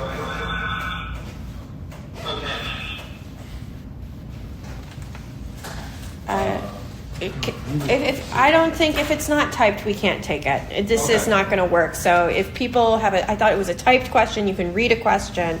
But if not, I'm going to go to this gentleman over here. Well, just following up on the reality of fascism, I think we have to take the issue of genocide very, very seriously. And from what you said, I feel like we cannot underestimate the danger of a full-on genocide in Gaza now. And Trump, as Biden was genocidal, Trump has taken it to a whole other level. I covered this for Revolution, Revcom.us, and it's just, it's just unspeakable. And I also think that Trump is serious about deporting or trying to deport 11 million undocumented people, or close to it. I agree with your point that it is also terrorizing those who remain. But I think their whole agenda is, as Raymond was saying earlier, is white supremacy, not just ideologically. But the other thing I want to say, and I'll be quick, is think about the fact, I appreciated your condemnation of Columbia. You had to come here to say that. But Harvard has, refused the Trump regime's demands. This is a huge deal. 400 other campuses have joined in and written a letter. And this is part of the complexity we're up against, because are these ruling class institutions that have done horrible repression against the Palestine movement? Yes, they are. But now they're in a different situation where they're fighting for their lives. Things have taken a leap, and one of the things we posted, and I'm asking this as much as a question, is how do we get a situation where this enormous courage and energy around Palestine continues and gets stronger around Palestine, but also takes on the fascism overall and the attacks on the university, and demands that the universities give free speech. Don't just uphold it as a general principle, but free speech for people talking about Palestine. Protect it.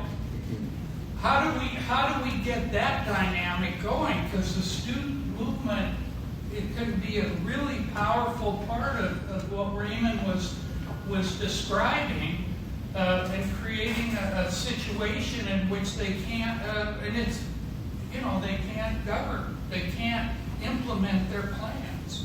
Anyway, but I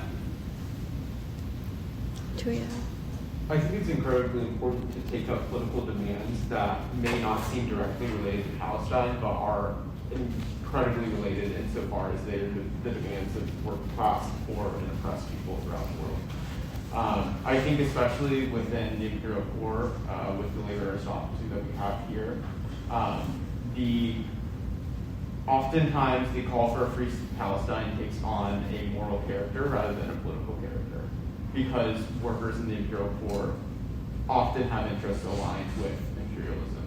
However, I think especially as we see the rising threat of tariffs, and I think that could also likely lead to a decline in the welfare of the working class in the United States. This is also a trend that is supported by the gutting of any kind of state welfare programs that exist. Of course, there were few ever. The working class, I think, is increasingly going to be pushed into a situation in which they have interests more closely aligned to those of the rest of the working classes throughout the world.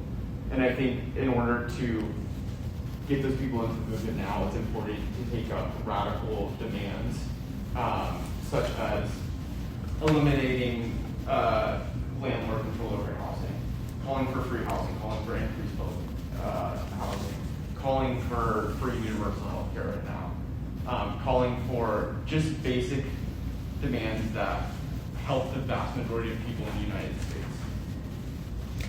Can I ask a question, actually, to the panelists, since kind of got a sleepy audience, maybe? And if you're, raise your hand high, because if I can't see you, I can't see you. But my question, maybe 5 years ago, there would have at least been some sort of discussion of like something like socialism or communism. I haven't heard any of that discussed tonight, not at all. And I'm really besides in names, what does any of this have to do with socialism? What does any of quite this? a bit about socialism tonight. So During the discussion, we've really only been talking about how to resist Trump. There hasn't been any discussion of what the relationship between that is and socialism. And so what does this have to do with socialism? And, are we retreating from the demand for socialism? Is that something that's happening on the left right now? So I just wanted to put that on the table because I felt like it was a real absence. Well, I just quickly, it's very important in these times that we put forth a liberating alternative to this system. And that's why I was, invoking and referencing this Constitution for the new Socialist Republic in North America and giving some concrete examples of how that society and that economy would be different.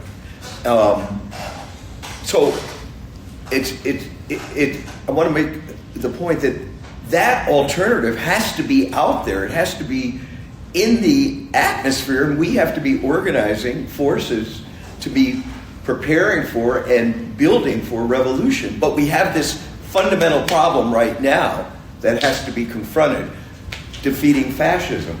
But the situation that we're describing here, the split within the ruling class between the liberal imperialists and the fascist wing of the U.S. ruling class, that fascist wing has the traction and the momentum, and this is what's extremely dangerous right now. But the very fact that there is this deep divide, the deepest divide, people should just reckon with this fact. The U.S. ruling class has not been this divided since the Civil War.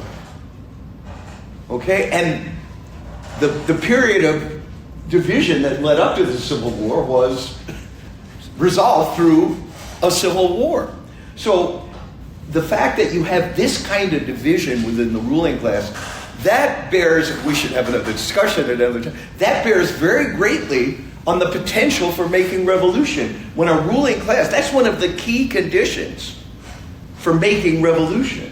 When the ruling class is divided and can't rule in the same way it has, and when people are no longer, counting on the normal ways and mechanisms of the system to work their way through. Elections are no longer, elections are always, sort of the intoxicant of what makes America so great and special. But these elections are no longer, being carried out in the ways that they, Trump wants to shut elections down, not accept the outcome of the 2020 election. So this is all part of the conditions, the ground on which revolution can be made. Now, there's also, the mood among the people, and this is a big question, to get into. But there is a relationship between the conditions that have brought forth fascism and the ground on which revolution can be made. And that's a big, as I said, that's a big question. But, what are the social forces for this revolution? The leadership, the direction for this? These are things that Avakian has addressed in his writings, and we have pamphlets on this that people can look at, and we can have a deeper discussion of that.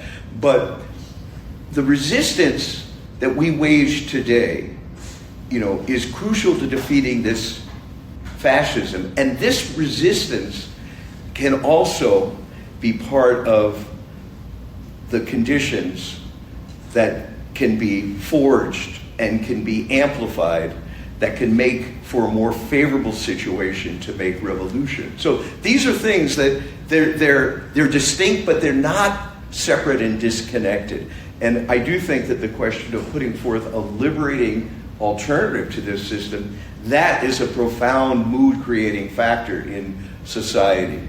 When people see that things do not have to be this way, and when the system can no longer operate in the traditional ways that it has, that changes people's sense of expectation and creates a certain openness to the message that this system has to go in its entirety. So those are just some things to think about and reflect upon. I'll stop there for now. I'm sorry. All four of us broached one way or the other the potentiality of a revolutionary situation in the country coming out of this crisis ultimately. So, we're talking about, however differently we may conceive it, we're talking about transition to socialism. So I'm not sure that we dodged that question exactly. Anyway. In 1991, when the Soviet Union dissolved or ended, there was a lot of leftists and socialists who said, well, okay, now we have an opening. We don't have the Soviet Union anymore, this country that everybody hates, and therefore the left has an opening in this country. And what happened? Actually, the country turned to the right to an increasing degree. I do think there's socialism around the world. I think there are many countries that have strong and viable socialist parties, or at least parties that have a socialist program. Like, for instance, in South Africa, the economic freedom fighters under Julius Malema, if he took power, it would change the dynamics of South Africa, which is, the former apartheid state still seemed like an apartheid state in many ways. So I think that, in any other, they're socialists. They tend to be communist parties that are socialists. There's no such thing as a communist party being communist that I know in the world. But that's actually taking power. But I think there are many parties around the world that we need to look to. In the United States, I don't know. The CPUSA was the strongest party, the Socialist Party in the United States, with 3% of the vote in what year? I forget, 1930-something. No party has ever approached that. And today, we have DSA. We have a whole litany of parties. Some socialist parties are pretty scary, to be honest with you. I won't mention any names. But in any case, I think we do need to fight for socialism, and the best way we can do it, based on the discussion about migration, is to support those movements around the world, which would perhaps energize socialists in this country. I think especially for younger people in revolutionary left movements who have only experienced crisis after crisis after crisis, there is an incredibly important need to articulate a vision of socialism and a vision of a positive future that is not just resisting against what is. I can't count how many people have told me that they want to buy a tiny house and start farming, but that is a cry for help that they really want socialism. I think there are so many opportunities among young people who are just incredibly alienated and are just totally unactivated within politics, that putting forth a vision of a socialist future and a radically different future in which we have democracy and in which people's needs are met is incredibly important to any kind of left-wing movement. There's a brochure here. We need and we demand a whole new way to live, a fundamentally different system, which lays out in very compact form a vision of a liberatory society. People can take that and bounce off of it. Disagree, agree, but this is the discourse, the conversation that we have to open up, and we are organizing to actualize that. So just that should be part of the discussion. People should be aware of that. And I just wanted to say, socialism is not going to, there are communist parties, there was the U.S. Communist Party, but there's one problem. They were not revolutionary. They were not organizing to overthrow the system. That's, so you call yourself socialist or communist, but if you're not fundamentally organizing to make revolution, to overthrow the system and bring a qualitatively, radically different system into being, then you are a party of loyal opposition finding a niche within the existing society and framework. So this is a big historical question. Communist parties that were not revolutionary, and that is there's much more to be said about it. But when you're operating that way in the belly of the beast, the most powerful, richest empire in human history, and if you're not serious about making revolution, that is a very serious problem. Okay, we need to wrap up, so we're going to take 3 last questions, and then people can kind of say their last piece. So it's going to be Madeline, Jack, and then Zaid. Yeah, as you said, there were a deportation of immigrants. It existed for a long time, and were even in a larger proportion than today. So I understand that there are new form of government today, but in the past there were already deportation, and that didn't lead to any kind of struggle for immigrants or of trying to organize immigrants with American workers to lead a revolution. So now there is even more repression on immigrants and on protest. I don't see how is it possible today to organize a revolution when in the past it could have been possible and it didn't happen. So I don't know. Jack? Last week I heard John give a talk at the Community Grad Center, and he said something that I just wanted to bring up to the panelists, which was that perhaps the only reason that Trump won is because the left failed to provide a viable alternative. I was wondering what people make of that. Do you agree? Is Trump representing some kind of discontent with political reality that the left needs to take up? How would we go about doing so? Okay, my apologies. I'm reading this question from the chat now. To what degree did the pursuit of the policy of socialism in one country and the People's Front by the state and Comintern under Stalinist prefigure the bureaucratic over-regulated immigration? Can we, in hindsight, consider this turn an error in his leadership?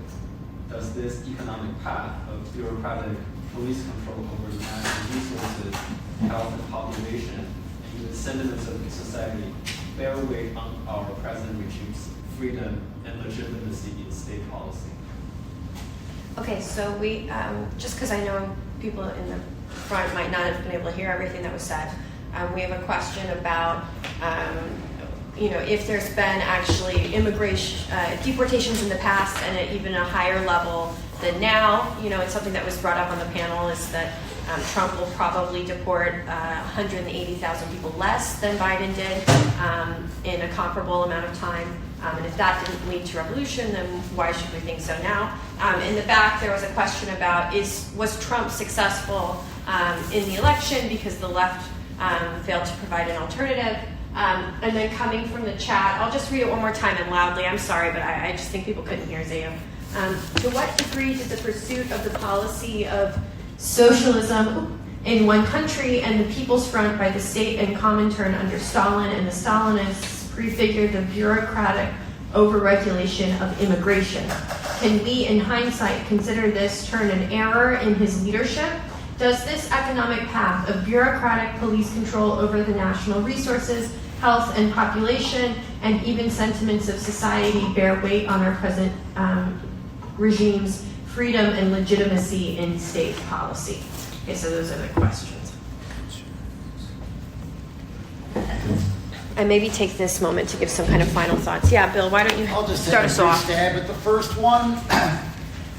Deportation is not actually a word which is used by the bureaucracy. Homeland Security doesn't talk about deportations. They talk about returns and removals. Returns being people turned back at the border, and removals people being sent out from when they're already within the country being expelled.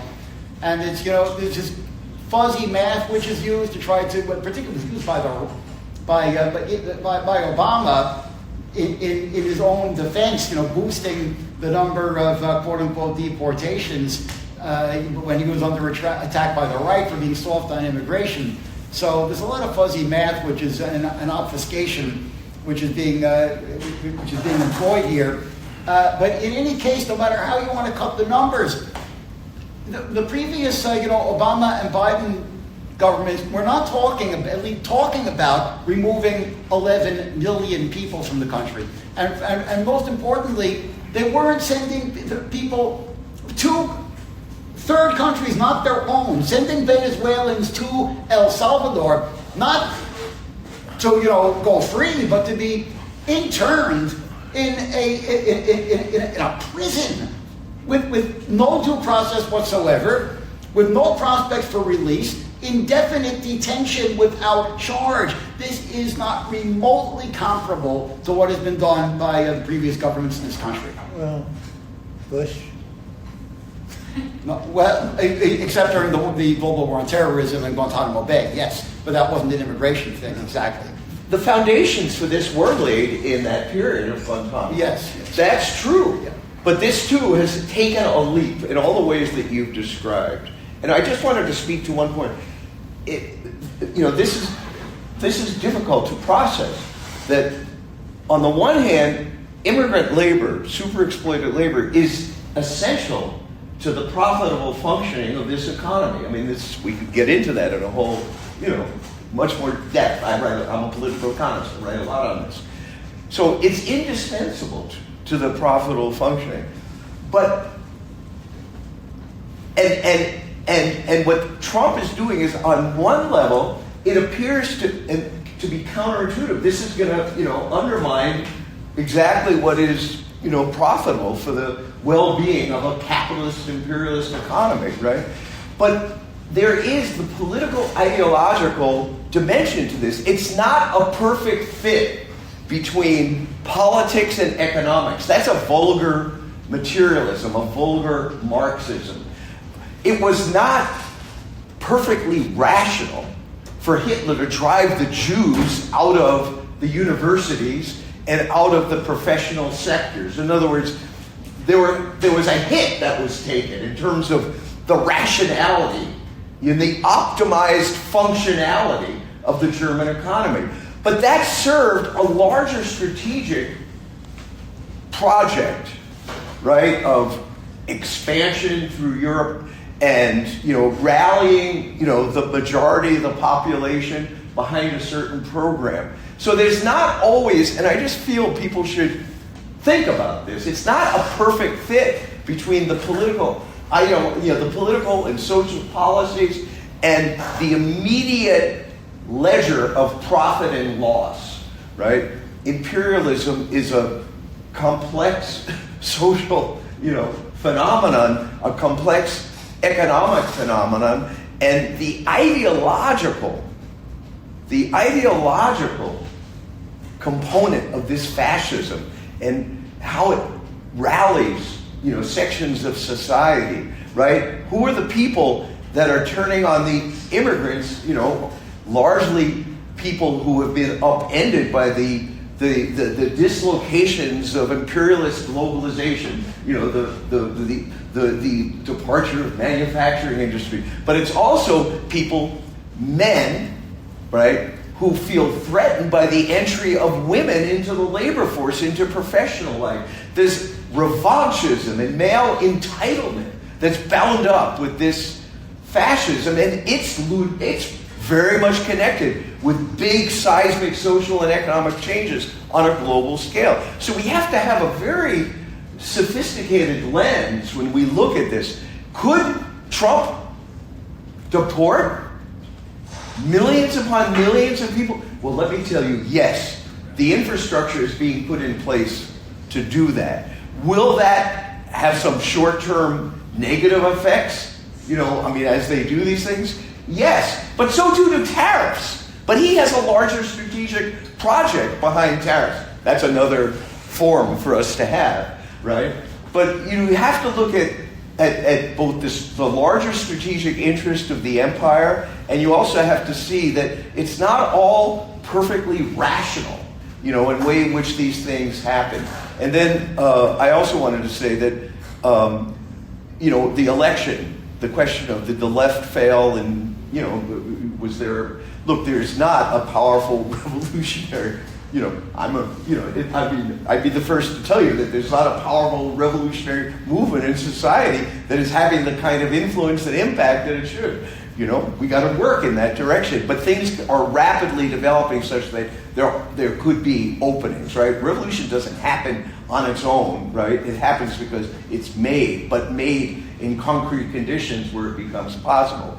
But one of the things that this election showed, and this is an important analysis that Avakian has made, is that it showed that there are two countries within one country. There are two countries within the United States.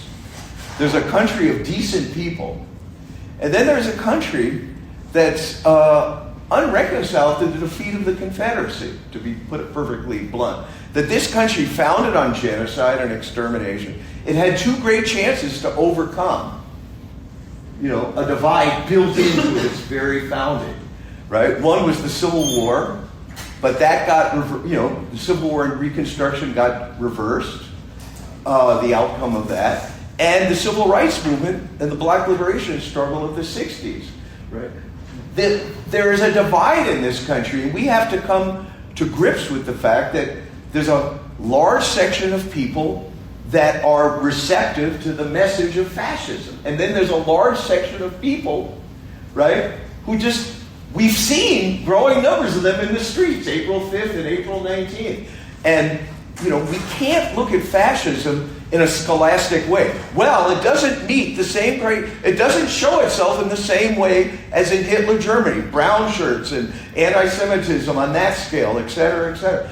Look, this is homegrown American fascism. It's not brown shirts, it's the American flag. It's Christian fundamentalist fascism. You know, it has its own homegrown features. And where are the organized shock troops of this? Well, come on. You know, they're getting ready for a civil war. The militias, they have segments and sections of the military. What do you think Hegseth is doing? Right? He's bolstering the fascist forces within, you know, the military.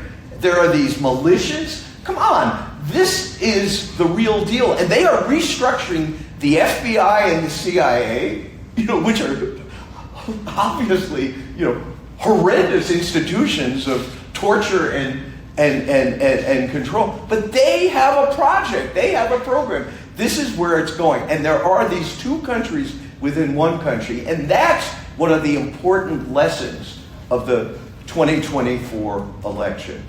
And, you know, this has big implications for defeating fascism and for making revolution. What about the question that was posed from the audience about Stalin and the USSR? I mean, I think that, you know, it was a kind of long question, but I think one thing that, and this gets to the very first question in the panel prompt, which is what has the left kind of, what have been the politics of the left historically on immigration? And, you know, obviously the USSR had both forced migrations as well as migration control, where people weren't allowed to cross borders. There wasn't always freedom of movement in the USSR. The Socialist Party of the United States was heavily criticized in the 19th century for its support of the Chinese Exclusion Act in the US, right? So there is this kind of question in the history of the left of, like, why haven't socialists or communists, you know, always been in favor of freedom of movement? Why have they at times participated in things like forced migrations? And so the question that came from the chat was asking, is there some sort of antecedent to today's immigration policies in the state that you would see in something like the USSR? So I just wanted to make sure that this question from the chat was answered, or at least considered by the panelists, because it's asked by one of, you know, a student, I presume, who has looked at the Zoom link, and they probably would like to hear what people have to say on it. I think it was probably the populists rather than the Socialist Party that went along with the Exclusion Act. I know there were debates. I actually don't know the specifics. Somebody else would know better than me. I mean, and obviously the Socialist Party was from a later yeah. period. And the Exclusion Act was still in force until it was overturned in 1965. But when it was actually put into force, then the big, you know, third party effort would have been the populists. I think, and they, you know, were more fuzzy and not quite explicitly left, more populist.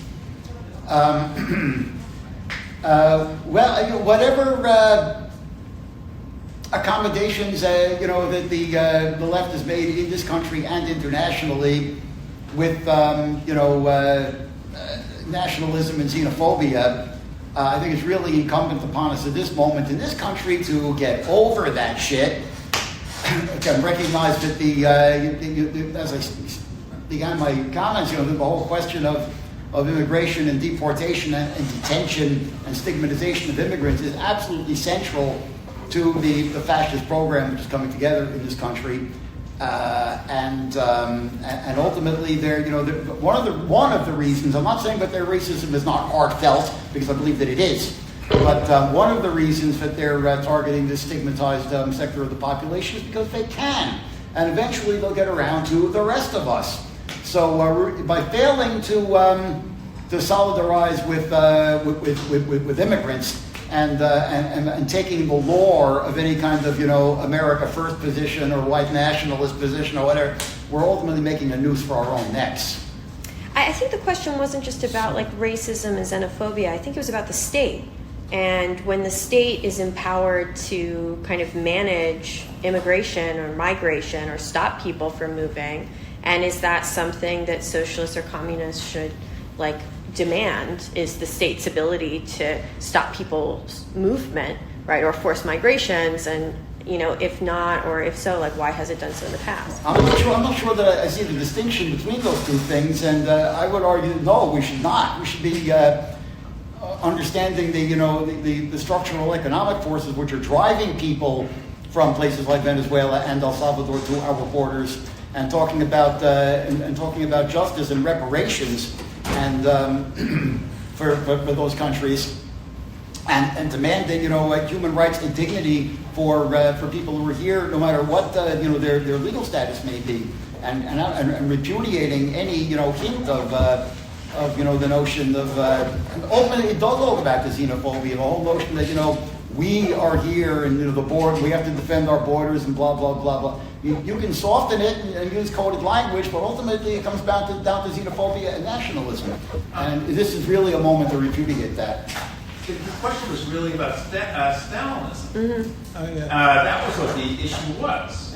Okay, The question is whether Stalinism represented a capitulation to nationalism. And since we have at least one avowed Stalinist on this panel, perhaps he can address that question. First of all, I'm not just watch your language. I am not an avowed Stalinist. I don't know what that means. I am an advocate of the new communism, developed by Bob Avakian, and this represents a qualitative development of Marxism and communism. This is a big discussion we can get into, but I will say this, that a crucial aspect of the new communism is a whole new understanding of what I spoke to in my talk, which was internationalism. The whole world comes first. This Constitution is predicated on that.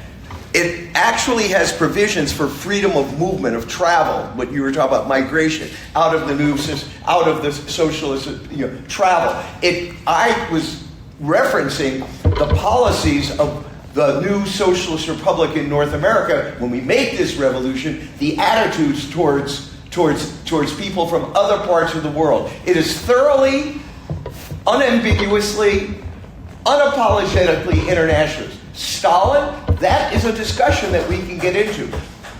The Soviet Revolution in the period of Lenin and Stalin, that was the first attempt to build a society free from exploitation and oppression. The first attempt to build a socialist economy under incredibly difficult conditions of imperialist encirclement, backwardness within the society, the fact that there had been no prior experience of building a socialist society, and it established the first multinational state based on equality. There were incredible things that were done. I've written extensively on this. Incredible things that were done in the realm of language, culture, combating great nation chauvinism, great Russian chauvinism.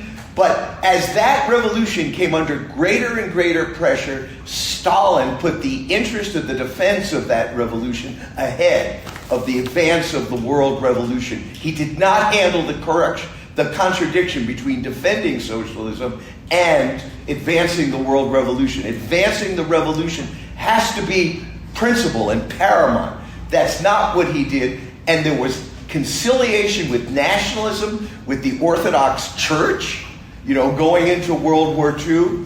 There were, shameful things that happened, even as, I think a scientific analysis of the Stalin period will show that its principal aspect, that it was transformative. But in going into World War II, and especially going into World War II, there was, this conciliation with nationalism, and there were very bad things that happened. The forced migrations of certain nationalities, the Koreans. He didn't kill people.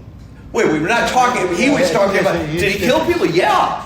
No, I mean, certainly during the purges and so forth, but these migrations. But there was the migration. Relocations.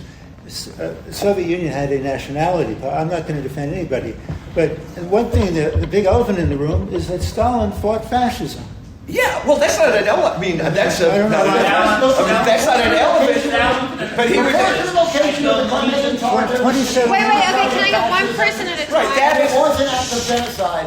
Excuse me, but I am saying, can I get one person at a time? Does Bill want to say something? Does Immanuel want to say said something? okay, we said, but I would say that you have to make a full evaluation of that period.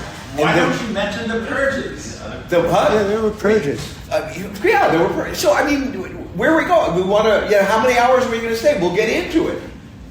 But, I mean, the question was raised around migration and the policies that were enacted.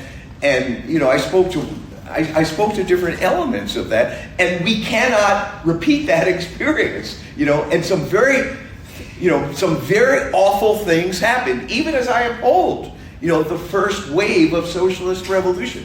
I'm not apologetic about it. I am critical and scientific. Avakian has made this assessment of that first wave, the problems, the achievements, and the fact that we cannot repeat that. We have to go to a whole other place, a far more liberating revolution. And the question of the socialist society being a base area for the advance of the world revolution is central to this. And that was not the orientation of Stalin, especially in that period going into World War II. So this is, a big discussion to be had. The purges, this again is something that has to be, fully discussed. What motivated the purges? What were the real contradictions they were facing? The danger of counter-revolution, the problem of preparing for World War. A lot of that, right, was not correctly understood. And what they did, they relied on repression to defend and stabilize the society going into World War II, as opposed to actually unleashing the people and not putting a halt on social and radical transformation. These are big questions to get into, and I'm not going to just toss around easy kind of answers. They require a depth of analysis and a seriousness about really what are the contradictions that you're facing when you seize power. How do you deal with the problem of encirclement? How do you deal with the inheritance of inequalities, right? And the case of the Soviet Union was, again, there were incredibly positive, transformative things that happened in the realm of combating women's oppression, gender inequality, nationalities policies. But these things got reversed, right, under the pressure of preparing for war and defending the revolution. That's not a justification and rationalization for them. It's rather an understanding of what were the real challenges that they were facing, what was the methodology, what was the outlook that they were applying to those challenges. And this is something that has been very deeply examined, in the work of Avakian. So the nationalities, the immigration policy in that period, well, that's it. Bill, you wanted to say something? I think I already said it. Well, nobody could hear it. There's a lot of yelling. So. I don't think there's any question whatsoever that Stalin ultimately came to embrace great Russian chauvinism, the deportation of the forced deportation of the Crimean Tatars and other indigenous peoples of the Soviet Union into the depths of Siberia and Central Asia were acts of genocide. They should be recognized as such today. There shouldn't be any equivocation about this whatsoever. It was done in the name of anti-fascism, but it wasn't anti-fascism. In fact, it reflected fascism itself in its methodologies. So I think it's long overdue that the left has stopped equivocating about these matters. Immanuel, do you have something? No, I just think that we're talking about too complex an issue with respect to Stalin, and people are drawing conclusions that are, I think deserve a lot more reflection on. And so I wouldn't make generalizations about anything except that, certainly many people lost their lives. But I would say far more lost their lives in the Second World War fighting Nazism. And no one's recognizing that.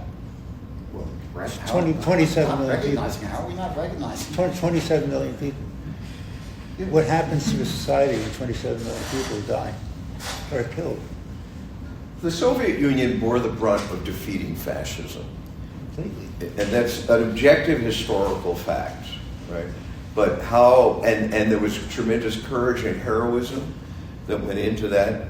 And, but then there's a deeper, we kind of touched on some of the deeper issues about how society was being mobilized to defeat fascism in the Soviet Union.